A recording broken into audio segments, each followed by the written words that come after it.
ਅਸੀਂ ਰੌਲਾ ਰੱਪਾ ਪਾ ਕੇ ਸਮਝਦੇ ਕਿ ਅਗਲਾ ਇਹ ਬੰਦਾ ਕੰਮ ਕਰ ਲਵੇ, ਮੇਰੇ ਕਰਨ ਵਾਲਾ ਕੰਮ ਨਹੀਂ ਹੈ। ਮੈਂ ਫਿਰ ਉਹੀ ਲਫ਼ਜ਼ ਕਿ ਇੰਨਾ ਵੱਡਾ ਜਿਗਰਾ ਕਿ ਇੱਕ ਵਾਰ ਵੀ ਆਪਣੀ ਗੱਲ ਦੇ ਵਿੱਚ ਉਹਨਾਂ ਦੀ ਜ਼ੁਬਾਨ ਨਹੀਂ ਫਿਸਲੀ। ਖਾਮ ਖਾਮੀ ਬਾਤ ਦਾ ਬਤੰਗੜ ਨਾ ਬਣਾਓ, ਕਿਸੇ ਗੱਲ ਦਾ ਛੋਟੀ ਛੋਟੀ ਗੱਲ ਨੂੰ ਵਧਾਇਆ ਨਾ ਕਰੋ। ਸਾਡੀ ਆਦਤਾਂ ਇੰਨੀਆਂ ਵਿਗੜ ਚੁੱਕੀਆਂ ਨੇ ਪਿਛਲੇ ਸਮਿਆਂ ਦੇ ਵਿੱਚ ਕਿ ਦੋ ਕੰਨ ਨੂੰ ਅਸੀਂ ਇਸ ਤਰ੍ਹਾਂ ਸਮਝਦੇ ਹਾਂ ਕਿ ਇੱਕ ਪਾਸੇ ਦੀ ਗੱਲ ਸੁਣੀ ਤੇ ਦੂਸਰੇ ਪਾਸੇ ਦੀ ਬਾਹਰ ਕੱਢ ਦਿੱਤੀ। ਪਰ ਓਵਰਆਲ ਅਸੀਂ ਸਿੰਸੀਅਰ ਨਹੀਂ ਹਾਂ। ਇਹ ਗੱਲ ਕਹਿਣ ਤੇ ਕਈਆਂ ਨੂੰ ਮਾੜੀ ਲੱਗੇਗੀ ਮੇਰੀ ਗੱਲ, ਪਰ ਸੱਚਾਈ ਇਹ ਹੋਈ ਹੈ ਕਿ ਅਸੀਂ ਬਹੁਤ ਓਪਰੀ ਦੁਨੀਆ ਵਿੱਚ ਰਹਿਣ 'ਚ ਵਿਸ਼ਵਾਸ ਕਰਦੇ ਹਾਂ।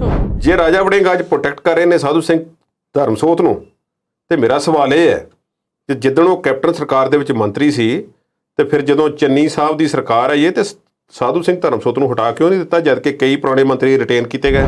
ਜਿਵੇਂ ਕਹਿੰਦੇ ਕਿ ਬੇਈਮਾਨੀ ਦੇ ਵਿੱਚ ਵੀ ਕੋਈ ਇਮਾਨਦਾਰੀ ਤਾਂ ਚਾਹੀਦੀ, ਕੋਈ ਸਿਸਟਮ ਤਾਂ ਹੁੰਦਾ ਹੈ ਰਿਸ਼ਵਤ ਲੈਣ ਦੇਣ ਦਾ ਕਿ ਭਾਈ ਹਿਸਾਬ ਕਿਤਾਬ ਕਿਵੇਂ ਕਰਨਾ।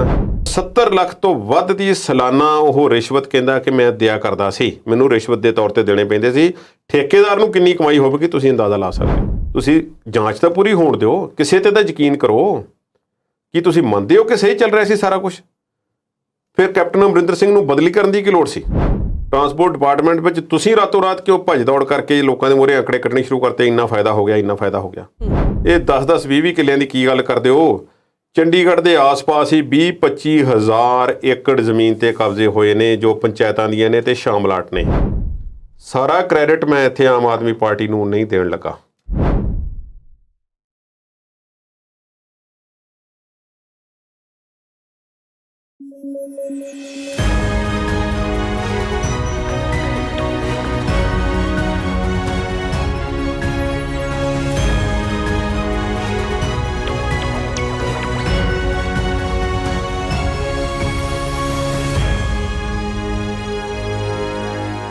ਪੰਜਾਬੀ ਨੈਸ਼ਨਲ ਟੀਵੀ ਦੇਖਣ ਵਾਲੇ ਦਰਸ਼ਕਾਂ ਨੂੰ ਜੀ ਆਇਆਂ। ਅੱਜ ਦੇ ਦਿਨ ਦੀਆਂ ਖਾਸ ਖਬਰਾਂ ਤੇ ਚਰਚਾ ਕਰਨ ਲਈ ਸਟੂਡੀਓ 'ਚ ਮੇਰੇ ਨਾਲ ਮੌਜੂਦ ਨੇ ਕੁਲਦੀਪ ਸਿੰਘ ਹੀਰ ਜੀ।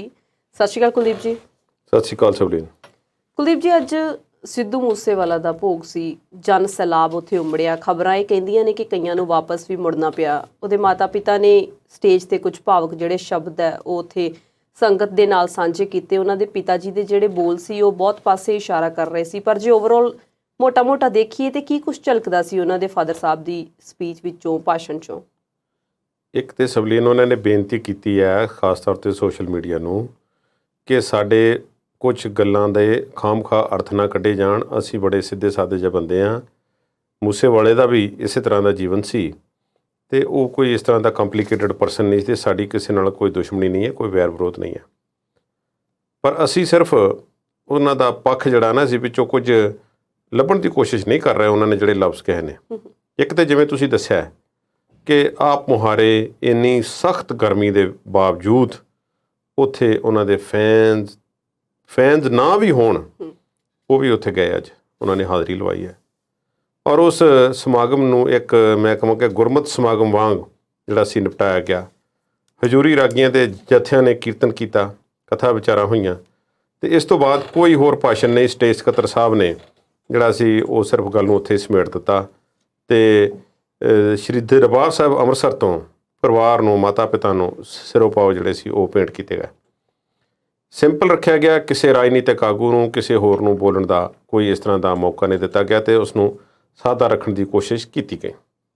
ਸਾਰਿਆਂ ਨੇ ਵੇਖਿਆ ਸਿੱਧੂ ਮੂਸੇਵਾਲੇ ਦੇ ਪਿਤਾ ਸਰਦਾਰ ਬਲਕੌਰ ਸਿੰਘ, ਜੇ ਉਹਨਾਂ ਦਾ ਜਿਹੜਾ ਭਾਸ਼ਣ ਹੈ, ਜੇ ਪਤਾ ਹੀ ਸੀ ਸਾਰਿਆਂ ਨੂੰ ਕਿ ਉਹਨਾਂ ਨੇ 2-4 ਲਫ਼ਜ਼ ਬੋਲਣੇ ਨੇ ਤੇ ਜੋ ਜਿਸ ਤਰ੍ਹਾਂ ਦਾ ਅਸੀਂ ਉਹਨਾਂ ਦਾ ਪਿਛਲੇ ਦਿਨਾਂ ਤੋਂ ਦੇਖ ਰਹੇ ਹਾਂ, ਜਿਸ ਤਰ੍ਹਾਂ ਦੀਆਂ ਤਸਵੀਰਾਂ, ਜਿਸ ਤਰ੍ਹਾਂ ਦੇ ਵੀਡੀਓਜ਼, ਜਿਸ ਤਰ੍ਹਾਂ ਦੇ ਬਿਆਨ ਔਰ ਜਿੱਦਾਂ ਹਾਈਪ ਬਣੀ ਹੈ ਸਾਰੀ, ਉਸ ਨੂੰ ਅਸੀਂ ਗੌਰ ਨਾਲ ਵੇਖੀਏ ਤੇ ਲੱਗਦਾ ਇਸ ਤਰ੍ਹਾਂ ਸੀ ਕਿ ਉਹ ਸ਼ਾਇਦ ਉਹ ਇਸ ਤਰ੍ਹਾਂ ਬੋਲ ਨਾ ਸਕਣ।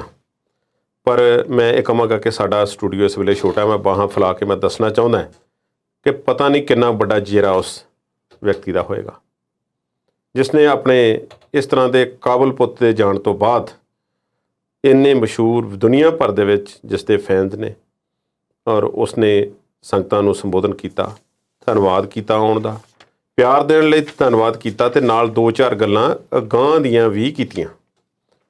ਰਾਜਨੀਤਿਕ ਅਰਥ ਉਹਨਾਂ ਦੀ ਕਿਸੇ ਗੱਲ ਦਾ ਕੱਢਣਾ ਜਿਹੜਾ ਹੈ ਇਸ ਵੇਲੇ ਬਿਲਕੁਲ ਵੀ ਵਾਜਬ ਨਹੀਂ ਹੈ। ਜਿਵੇਂ ਕਿ ਕੁਝ ਲੋਕਾਂ ਵੱਲੋਂ ਜਿਹੜਾ ਸੀ ਉਹ ਆਖਿਆ ਗਿਆ ਸੀ ਕਿ ਸ਼ਾਇਦ ਉਹ ਰਾਜਨੀਤੀ ਵਿੱਚ ਆਉਣ ਅਤੇ ਸੰਗਰੂਰ ਲੋਕ ਸਭਾ ਦੇ ਵਿੱਚ ਪਾਰਟੀਸਪੇਟ ਕਰਨ, ਪਰ ਉਹਨਾਂ ਨੇ ਉਸ ਦਿਨ ਹੀ ਕਹਿ ਦਿੱਤਾ ਸੀ ਕਿ ਮੈਂ ਭੋਗ ਤੋਂ ਬਾਅਦ ਤੁਹਾਡੇ ਨਾਲ ਗੱਲਾਂ ਕੁਝ ਕਰਾਂਗਾ। ਅੱਜ ਉਹਨਾਂ ਨੇ ਇੱਕ ਤਾਂ ਜੋ ਸਿੱਧੂ ਮੂਸੇਵਾਲੇ ਦੀ ਇੱਕ ਕੰਮ ਕਰਨ ਦੀ ਇੱਕ ਵਿਉਂਤਬੰਦੀ ਹੈ, ਉਸ ਨੂੰ ਅੱਗੇ ਤੋਰਨ ਦਾ ਐਦ ਉਹਨਾਂ ਨੇ ਕੀਤਾ ਕਿ ਮੇਰੇ ਬੇਟੇ ਦਾ ਨਾਮ ਹੈ, ਜੋ ਉਸਨੇ ਕੰਮ ਕੀਤੇ ਹੋਏ ਨੇ, ਕੋਈ ਹੋਰ ਗੱਲ ਹੈ, ਕੋਈ ਕਾਪੀਰਾਈਟ ਹੈ, ਕੋਈ ਸਭ ਕੁਛ ਹੈ, ਇੰਸਟਾਗ੍ਰਾਮ ਜਾਂ ਹੋਰ ਜਿਹੜੇ ਅਕਾਊਂਟਸ ਵਗੈਰਾ ਨੇ ਉਹ ਸਾਰੇ ਅਸੀਂ ਕੰਟਰੋਲ ਵਿੱਚ ਰੱਖ ਕੇ ਜੇ ਚਲਾਉਣ ਦੇ ਯਤਨ ਕਰਾਂਗੇ। ਜ਼ਾਹਰਾ ਤੌਰ 'ਤੇ ਉਹਨਾਂ ਨੇ ਕਿਉਂਕਿ ਨੇੜਿਓਂ ਹੋ ਕੇ ਆਪਣੇ ਬੇਟੇ ਦਾ ਸਾਰਾ ਜਿਹੜਾ ਇੱਕ ਸਿਸਟਮ ਸੀ, ਗਾਇਕੀ ਦਾ ਸਫ਼ਰ ਜਿਹੜਾ ਸੀ ਉਸਨੂੰ ਵੇਖਿਆ। ਥੋੜ੍ਹਾ ਸੀ ਸਫ਼ਰ, ਉਮਰ ਥੋੜ੍ਹੀ ਸੀ ਬਹੁਤ ਅਜੇ, ਪਰ ਉਹ ਸਾਰਾ ਸਿਸਟਮ ਉਹ ਜਾਣਦੇ ਨੇ ਕਿ ਕਿਵੇਂ ਕਿਹੜੀ ਚੀਜ਼ ਕੰਮ ਕਰਦੀ ਹੈ। ਸੋ ਭਾਵੁਕਤਾ ਦੇ ਵਿੱਚ ਉਹ ਸਨ ਮਹਿਸੂਸ ਹੋ ਰਿਹਾ ਸੀ, ਉਹਨਾਂ ਦੀ ਆਵਾਜ਼ ਦੇ ਵਿੱਚ ਦਰਦ। ਪਰ ਮੈਂ ਫਿਰ ਉਹੀ ਲਫ਼ਜ਼ ਕਿ ਇੰਨਾ ਵੱਡਾ ਜਿਗਰਾ ਕਿ ਇੱਕ ਵਾਰ ਵੀ ਆਪਣੀ ਗੱਲ ਦੇ ਵਿੱਚ ਉਹਨਾਂ ਦੀ ਜ਼ੁਬਾਨ ਨਹੀਂ ਫਿਸਲੀ। ਉਹਨਾਂ ਨੇ ਬਹੁਤ ਸਪਸ਼ਟ ਲਫ਼ਜ਼ਾਂ ਦੇ ਵਿੱਚ ਕੁਝ ਗੱਲਾਂ ਕੀਤੀਆਂ ਔਰ ਉਹਨਾਂ ਨੇ ਸਾਰਿਆਂ ਨੂੰ ਅਪੀਲ ਕੀਤੀ ਕਿ ਖਾਮ-ਖਾਮ ਐਵੇਂ ਬਾਤ ਦਾ ਬਤੰਗੜ ਨਾ ਬਣਾਓ, ਕਿਸੇ ਗੱਲ ਦਾ ਛੋਟੀ ਗੱਲ ਨੂੰ ਵਧਾਇਆ ਨਾ ਕਰੋ। ਔਰ ਕੁਛ ਉਹਨਾਂ ਨੇ ਕੁਛ ਆਪਣੇ ਪਰਿਵਾਰ ਦੇ ਬਾਬਤ ਉਹ ਕਿਵੇਂ ਉਸਨੇ ਗਾਇਕੀ ਸ਼ੁਰੂ ਕੀਤੀ ਅਤੇ ਕਿਵੇਂ ਉਹਨਾਂ ਨੇ ਕਿਹਾ ਕਿ ਮੇਰਾ ਜਵਾਨੀ ਜਿਹੜੀ ਸੀ ਮੇਰੀ ਆਪਣੀ, ਉਹ ਵੀ ਔਖੇ ਸਮੇਂ ਦੇ ਵਿੱਚੋਂ ਲੰਘੀ ਹੈ, ਤੰਗੀਆਂ ਦੇ ਵਿੱਚੋਂ, ਅਤੇ ਮੈਂ ਬੁਢੇਪਾ ਵੀ ਮੇਰਾ ਜਿਹੜਾ ਹੈ ਉਹ ਮੈਨੂੰ ਲੱਗਦਾ ਕਿ ਔਖਾ ਹੋਵੇਗਾ ਕਿਉਂਕਿ ਜਵਾਨ ਪੁੱਤ ਦੀ ਮੌਤ ਹੋ ਗਈ ਹੈ। ਸੋ ਇਸ ਤੋਂ ਬਾਅਦ ਉਹਨਾਂ ਦੇ ਮਾਤਾ ਜੀ ਵੀ ਬੋਲੇ ਨੇ। ਮਾਤਾ ਜੀ ਨੇ ਇੱਕ ਛੋਟੀ ਜਿਹੀ 2 ਲਫ਼ਜ਼ਾਂ ਦੀ ਉਹਨਾਂ ਨੇ ਅਪੀਲ ਕੀਤੀ ਹੈ ਕਿ ਜੇ ਤੁਸੀਂ, ਮੈਨੂੰ ਇਸ ਤਰ੍ਹਾਂ ਲੱਗਦਾ ਹੈ ਕਿ ਮੇਰਾ ਪੁੱਤਰ ਗਿਆ ਨਹੀਂ, ਇੱਥੇ ਮੌਜੂਦ ਹੈ, ਅਤੇ ਤੁਸੀਂ ਸਾਰੇ ਜੇ ਮੇਰੇ ਪੁੱਤਰ ਹੋ ਅਤੇ ਉਸ ਦੇ ਨਾਂ ਦਾ ਇੱਕ ਦਰਖਤ ਲਾ ਕੇ ਉਸ ਨੂੰ ਪਾਲ ਕੇ ਵੱਡਾ ਕਰੋ। ਬਹੁਤ ਵੱਡੀ ਅਪੀਲ ਹੈ ਜੋ ਇਸ ਵੇਲੇ ਹਾਲਾਤ ਬਣੇ ਹੋਏ ਨੇ। ਇਹ ਨਹੀਂ ਕਿ ਗਰਮੀਆਂ ਦਾ ਮੌਸਮ ਚੱਲ ਰਿਹਾ, ਇਸ ਕਰਕੇ ਹਾਲਾਤ ਓਵਰਆਲ ਇੰਨੇ ਮਾੜੇ ਨੇ ਕਿ ਪ੍ਰਦੂਸ਼ਣ, ਪਾਣੀ, ਧਰਤੀ ਸਭ ਕੁਝ ਜਿਹੜਾ ਉਹ ਦਾਅ 'ਤੇ ਲੱਗਾ ਹੋਇਆ ਸਾਡਾ। ਅਤੇ ਬਹੁਤ ਵੱਡੀ ਅਪੀਲ ਹੈ, ਪਰਿਵਾਰ ਵੱਲੋਂ ਕਿਸੇ ਕਿਸਮ ਦੀ ਕੋਈ ਮੰਗ ਨਹੀਂ ਸਰਕਾਰ ਕੋਲੋਂ ਕੀਤੀ ਗਈ, ਸਿਵਾਏ ਇਸ ਦੇ ਕਿ ਉਹਨਾਂ ਨੇ ਕਿਹਾ ਕਿ ਜਾਂਚ ਜਿਹੜੀ ਚੱਲ ਰਹੀ ਹੈ, ਅਸੀਂ ਇਨਸਾਫ ਚਾਹੁੰਦੇ ਹਾਂ, ਅਜੇ ਮੈਂ ਸਰਕਾਰ ਨੂੰ ਸਮਾਂ ਦਿੰਦਾ। ਇੱਥੇ ਉਹਨਾਂ ਨੂੰ ਵੀ ਸਬਕ ਜਿਹੜਾ ਸਿੱਖਣਾ ਚਾਹੀਦਾ, ਉਹਨਾਂ ਲੋਕਾਂ ਨੂੰ ਜਿਹੜੇ ਇੱਕਦਮ ਇਨਸਾਫ ਮੰਗ ਰਹੇ ਨੇ ਉਹਨਾਂ ਨੂੰ। ਪਰ ਜਿਸ ਦਾ ਬਲਕੌਰ ਸਿੰਘ ਨੂੰ ਇਸ ਗੱਲ ਦਾ ਅੰਦਾਜ਼ਾ ਹੈ ਕਿ ਕੋਈ ਸਮਾਂ ਚਾਹੀਦਾ। ਉਹਨੇ ਕਿਹਾ ਕਿ ਮੈਂ ਇਸ ਤਰ੍ਹਾਂ ਨਹੀਂ, ਮੈਂ ਪ੍ਰੈਸ਼ਰ ਨਹੀਂ ਪਾ ਰਿਹਾ ਕਿਸੇ 'ਤੇ, ਪਰ ਸਮਾਂ ਜ਼ਰੂਰ ਦੇਵਾਂਗੇ, ਪਰ ਜੇ ਸਾਨੂੰ ਇਨਸਾਫ ਨਹੀਂ ਮਿਲਦਾ ਦਿਸਦਾ ਤਾਂ ਫਿਰ ਅਸੀਂ ਅੱਗੇ ਦੀ ਰਣਨੀਤੀ ਜ਼ਰੂਰ ਉਲੀਕਾਂਗੇ। ਸੋ ਬੜੇ ਜਿਗਰੇ ਨਾਲ ਉਹਨਾਂ ਨੇ ਗੱਲ ਕੀਤੀ। ਨਹੀਂ ਤੇ ਆਮ ਤੌਰ 'ਤੇ ਪਰਿਵਾਰ ਹਿੱਲ ਜਾਂਦੇ ਨੇ, ਕਹਿੰਦੇ ਨੇ ਕਿ ਦੇਖੋ ਜੋ ਸਾਡੇ ਨਾਲ ਹੋਣਾ ਸੀ ਵਾਪਰ ਗਿਆ, ਹੁਣ ਕੋਈ ਕੀ ਕਰਦਾ ਸਾਨੂੰ ਨਹੀਂ ਬਹੁਤਾ ਇਸ ਗੱਲ ਦਾ ਪਤਾ।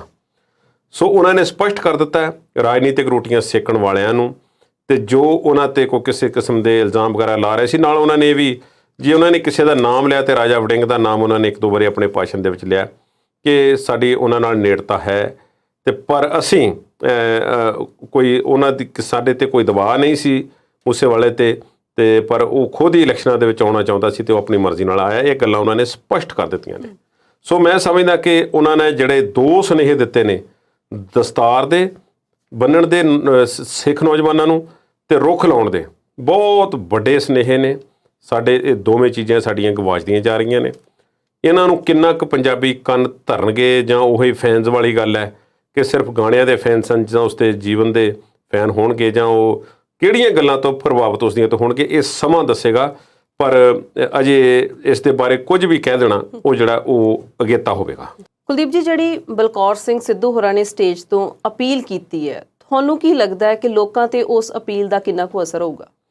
ਅਪੀਲ ਹਾਲ ਦੀ ਘੜੀ 'ਤੇ ਉਸ ਦਾ ਅਸਰ ਹੈ, ਪਰ ਸਾਡੀ ਆਦਤਾਂ ਇੰਨੀਆਂ ਵਿਗੜ ਚੁੱਕੀਆਂ ਨੇ ਪਿਛਲੇ ਸਮਿਆਂ ਦੇ ਵਿੱਚ ਕਿ 2 ਕੰਨ ਨੂੰ ਅਸੀਂ ਇਸ ਤਰ੍ਹਾਂ ਸਮਝਦੇ ਹਾਂ ਕਿ ਇੱਕ ਪਾਸੇ ਦੀ ਗੱਲ ਸੁਣੀ ਅਤੇ ਦੂਸਰੇ ਪਾਸੇ ਦੀ ਬਾਹਰ ਕੱਢ ਦਿੱਤੀ। ਬਹੁਤ ਸਾਰੇ ਖੇਤਰ ਪੰਜਾਬ ਦੇ ਇਸ ਵੇਲੇ ਜਿਹੜੇ ਨੇ ਉਹਨਾਂ ਵਿੱਚ ਰੁੱਖਾਂ ਦੀ ਬਹੁਤ ਜ਼ਿਆਦਾ ਘਾਟ ਹੈ। ਸਾਨੂੰ ਬਹੁਤ ਜ਼ਿਆਦਾ ਮੁਸ਼ਕਲਾਂ ਦਾ ਸਾਹਮਣਾ ਆਉਣ ਵਾਲੇ ਸਮੇਂ 'ਚ ਜਿਹੜਾ ਉਹ ਕਰਨਾ ਪੈ ਸਕਦਾ ਹੈ। ਬਹੁਤ ਵੱਡੀ ਅਪੀਲ ਹੈ ਔਰ ਸਰਕਾਰ ਇਸ ਪ੍ਰਤੀ ਕੋਈ ਉਪਰਾਲਾ ਕਰ ਲਵੇ ਤੇ ਜ਼ਿਆਦਾ ਵੱਡਾ ਹੋਵੇਗਾ। ਪਰ ਮੈਨੂੰ ਲੱਗਦਾ ਹੈ ਕਿ ਜ਼ਿਆਦਾ ਕਰਕੇ ਅਸੀਂ ਨਾ ਜੀ ਓਪਰੀ ਦੁਨੀਆ ਦੇ ਵਿੱਚ ਰਹਿਣ 'ਚ ਵਿਸ਼ਵਾਸ ਕਰਦੇ ਹਾਂ ਜੀ। ਅਸੀਂ ਰੌਲਾ ਰੱਪਾ ਪਾ ਕੇ ਸਮਝਦੇ ਹਾਂ ਕਿ ਅਗਲਾ ਇਹ ਬੰਦਾ ਕੰਮ ਕਰ ਲਵੇ, ਮੇਰੇ ਕਰਨ ਵਾਲਾ ਕੰਮ ਨਹੀਂ ਹੈ। ਹੁਣ ਹੁਸ਼ਿਆਰਪੁਰ ਦੇ 1-2 ਜ਼ਿਲ੍ਹਿਆਂ ਨੂੰ ਛੱਡ ਕੇ ਬਾਕੀ ਸਾਰਿਆਂ ਦੇ ਵਿੱਚ ਦਰਖਤ ਜਿਹੜੇ ਨੇ ਉਹ ਜਿੰਨੇ ਮਰਜ਼ੀ ਲਗਾ ਲਓ ਉਨੇ ਹੀ ਥੋੜ੍ਹੇ ਨੇ। ਇਹ ਕੋਈ ਕਿਸੇ ਦੇ ਕਹਿਣ ਕਰਨ ਵਾਲੀ ਗੱਲ ਨਹੀਂ ਹੈ। ਹੁਣ ਮੈਂ ਸਮਝਦਾ ਕਿ ਕੋਈ ਬੁੱਧੀਜੀਵੀ ਵਰਗ, ਕੋਈ NGO, ਕੋਈ ਸਰਕਾਰ, ਕੋਈ ਮਹਿਕਮਾ ਉੱਠੇ ਅਤੇ ਉਹ ਕਹੇ ਕਿ ਆਹ ਦੇਖੋ ਭਾਈ, ਆਹ 5-6 ਕਿਸਮਾਂ 10-15 ਕਿਸਮਾਂ ਦੇ ਦਰਖਤ ਜਿਹੜੇ ਨੇ ਇਹਨਾਂ ਵਿੱਚੋਂ ਆਹ ਪ੍ਰਮੁੱਖ ਨੇ, ਫਲਾਣੇ ਜ਼ਿਲ੍ਹੇ ਵਿੱਚ ਆਹ ਹੋ ਸਕਦਾ ਹੈ, ਫਲਾਣੇ ਜਗ੍ਹਾ 'ਤੇ ਆਹ ਹੋ ਸਕਦਾ ਹੈ, ਅਸੀਂ ਸਰਕਾਰੀ ਨਰਸਰੀਆਂ ਦੇ ਵਿੱਚੋਂ ਜਾਂ ਹੋਰ ਨਰਸਰੀਆਂ ਦੇ ਵਿੱਚੋਂ ਦਿੰਦੇ ਹਾਂ ਤੁਹਾਨੂੰ, ਤੇ ਤੁਸੀਂ ਲਿਜਾ ਕੇ ਲਾਓ, ਜਾਤ ਤਾਜ਼ਾ ਕਰੋ ਤੇ ਪੰਜਾਬ ਨੂੰ ਹਰਿਆ ਭਰਿਆ ਕਰੋ। ਇੱਕ ਪਰ ਗੱਲ ਸੌਖੀ ਨਹੀਂ ਹੈ। ਦਸਤਾਰ ਦੀ ਜਿਹੜੀ ਗੱਲ ਹੈ, ਦਸਤਾਰ ਨੂੰ ਅੱਜ ਥੋੜ੍ਹਾ ਜਿਹਾ ਹੋਰ ਸੰਦਰਭ ਵਿੱਚ ਲਿਆ ਜਾਣ ਲੱਗਾ। ਦਸਤਾਰ ਬੰਨਣੀ ਕਦੇ ਕਦਾਈ ਤੇ ਦਿਖਾਉਣੀ ਉਹ ਇੱਕ ਅਲੱਗ ਵਿਸ਼ਾ ਹੈ, ਤੇ ਦਸਤਾਰ ਰੈਗੂਲਰਲੀ ਬੰਨਣੀ ਸਜਾਉਣੀ ਤੇ ਉਸ ਦੇ ਨਾਲ ਨਿਭਣਾ ਤੇ ਨਿਭਾਉਣਾ ਉਹ ਇੱਕ ਦੂਸਰਾ ਵਿਸ਼ਾ ਹੈ। ਹੁਣ ਇਹ ਗੱਲ ਕਲੀਅਰ ਨਹੀਂ ਕਿ ਉਹ ਸਰਦਾਰ ਬਲਕੌਰ ਸਿੰਘ ਕੀ ਕਹਿਣਾ ਚਾਹੁੰਦੇ ਸੀ ਕਿ ਲਗਾਤਾਰ ਦਸਤਾਰ ਦੇ ਧਾਰਨੀ ਹੋਵੋ, ਕਿਉਂਕਿ ਮੂਸੇਵਾਲੇ ਦਾ ਅਸੀਂ ਦੇਖਿਆ ਕਿ ਕੇਸ ਉਸਨੇ ਰੱਖੇ ਹੋਏ ਸੀ ਤੇ ਦਸਤਾਰ ਉਹ ਹਰ ਵੇਲੇ ਬੰਨ੍ਹ ਕੇ ਰੱਖਦਾ ਸੀ, ਭਾਵੇਂ ਕੇਸਕੀ ਵਰਗੀ ਉਹ ਕਈ ਵਾਰੀ ਸਜਾ ਕੇ ਰੱਖਦਾ ਸੀ।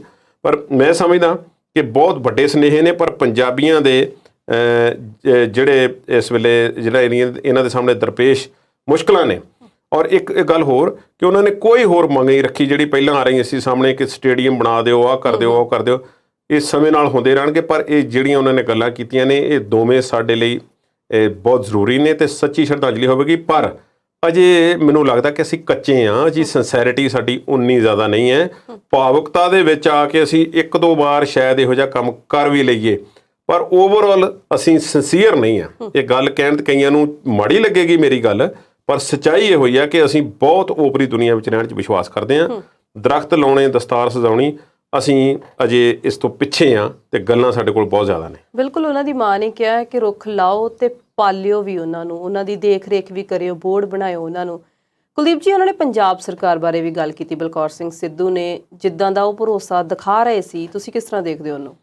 ਬਿਲਕੁਲ, ਉਹਨਾਂ ਨੇ ਭਰੋਸਾ ਦਿਖਾਇਆ। ਮੈਂ ਜਿਵੇਂ ਪਹਿਲਾਂ ਕਿਹਾ ਕਿ ਵਿਰੋਧੀ ਪਾਰਟੀਆਂ ਜਿਹੜੀਆਂ ਕੁਛ ਰੌਲਾ ਉਹਨਾਂ ਦਾ ਜਾਇਜ਼ ਵੀ ਹੈ, ਕੁਛ ਗੱਲਾਂ ਦਾ। ਅਮਨ ਕਾਨੂੰਨ ਦੀ ਸਥਿਤੀ ਵਿਗੜ ਗਈ ਹੈ, ਬਹੁਤ ਬੁਰੇ ਹਾਲਾਤ ਨੇ, ਸਾਂਭੀ ਨਹੀਂ ਜਾ ਰਹੀ। ਰਾਹੁਲ ਗਾਂਧੀ ਆ ਕੇ ਕਹਿ ਗਏ ਨੇ ਗੈਰ ਜ਼ਿੰਮੇਵਾਰਾਨਾ ਗੱਲਾਂ ਨੇ। ਔਰ ਸ਼ਾਬਾਸ਼ ਹੈ ਸਾਹਿਬ ਬਲਕੌਰ ਸਿੰਘ ਦੇ ਕਿ ਉਹਨਾਂ ਨੇ ਕਿਹਾ ਕਿ ਮੈਂ ਸਰਕਾਰ ਨੂੰ ਸਮਾਂ ਦਿੰਦਾ, ਸਮਾਂ ਦੇ ਵਿੱਚ ਜੇ ਕੁਝ ਸਮੇਂ ਦੇ ਹੁੰਦਿਆਂ ਕੁਝ ਨਹੀਂ ਹੁੰਦਾ ਤੇ ਫਿਰ ਅਸੀਂ ਅਗਲੀ ਰਣਨੀਤੀ ਉਲੀਕਾਂਗੇ। ਉਹਨਾਂ ਦਾ ਵਿਸ਼ਵਾਸ ਸਰਕਾਰ ਦੇ ਵਿੱਚ ਹੈ, ਉਹਨਾਂ ਦਾ ਵਿਸ਼ਵਾਸ ਆਪਣੇ ਭਾਈਚਾਰੇ ਦੇ ਵਿੱਚ ਵੀ ਹੈ, ਆਪਣੇ ਪੰਜਾਬ ਦੇ ਲੋਕਾਂ ਦੇ ਵਿੱਚ ਵੀ ਹੈ। ਔਰ ਉਹਨਾਂ ਦੀ ਸਾਰੀ ਗੱਲਬਾਤ ਦਾ ਮੂਲ ਮੁੱਦਾ ਤੇ ਨਿਚੋੜ ਹੀ ਇਹ ਹੋਇਆ ਕਿ ਉਹਨਾਂ ਨੇ ਵਿਸ਼ਵਾਸ ਪ੍ਰਗਟ ਕੀਤਾ ਹੈ ਕਿ ਭਾਈ ਤੁਸੀਂ ਦਰਖਤ ਵੀ ਲਾਓਗੇ, ਪੱਗ ਵੀ ਬੰਨੋਗੇ ਤੇ ਇਨਸਾਫ ਵੀ ਮਿਲੇਗਾ। ਤੇ ਉਹਨਾਂ ਕਿਹਾ ਕਿ ਪੰਜਾਬ ਬਚਦਾ ਹੈ ਤੇ ਬਚਾ ਲਓ। ਇਸ ਗੱਲ ਦੇ ਮਾਨੇ ਉਹਨਾਂ ਕੋਲੋਂ ਫਿਰ ਜਦੋਂ ਉਹਨਾਂ ਦਾ ਕੁਝ ਸਮਾਂ ਬੀਤੇਗਾ ਤੇ ਫਿਰ ਉਹ ਕਲੀਅਰ ਕਰਨਗੇ ਤੇ ਉਹਨਾਂ ਕੋਲੋਂ ਪੁੱਛਾਂਗੇ ਕਿਤੇ ਮੌਕਾ ਲੱਗੇ ਕਿ ਪੰਜਾਬ ਕਿਸ ਤਰ੍ਹਾਂ ਬਚ ਸਕਦਾ ਹੈ, ਕਿਹੜੀਆਂ ਗੱਲਾਂ ਨੇ ਜਿਹੜੀਆਂ ਤੁਸੀਂ ਚਾਹੁੰਦੇ ਹੋ ਜਿਨ੍ਹਾਂ ਨਾਲ ਪੰਜਾਬ ਅੱਗੇ ਵੱਧ ਸਕਦਾ ਹੈ, ਬਚ ਸਕਦਾ ਹੈ। ਇਹ ਸਾਰੀਆਂ ਗੱਲਾਂ ਕਲੀਅਰ ਹੋਣ ਵਾਲੀਆਂ ਨੇ, ਪਰ ਉਹਨਾਂ ਨੇ ਇੱਕ ਕੌਨਫੀਡੈਂਸ ਜਿਹੜਾ ਹੈ ਉਹ ਸਰਕਾਰ ਦੀ ਬੈਕ ਤੇ ਲੋਕਾਂ ਦੇ, ਪੰਜਾਬ ਦੇ ਲੋਕਾਂ ਦੇ ਵਿੱਚ ਆਪਣਾ ਵਿਸ਼ਵਾਸ ਪ੍ਰਗਟਾਉਂਦੇ ਹੋਏ ਕਿ ਵਾਕਿਆ ਇਹ ਪੰਜਾਬ ਦੇ ਲੋਕ ਨੇ, ਕੁਝ ਕਰ ਸਕਦੇ ਨੇ ਤੇ ਮੈਨੂੰ ਇਹਨਾਂ ਤੇ ਪੂਰੀ ਉਮੀਦ ਹੈ।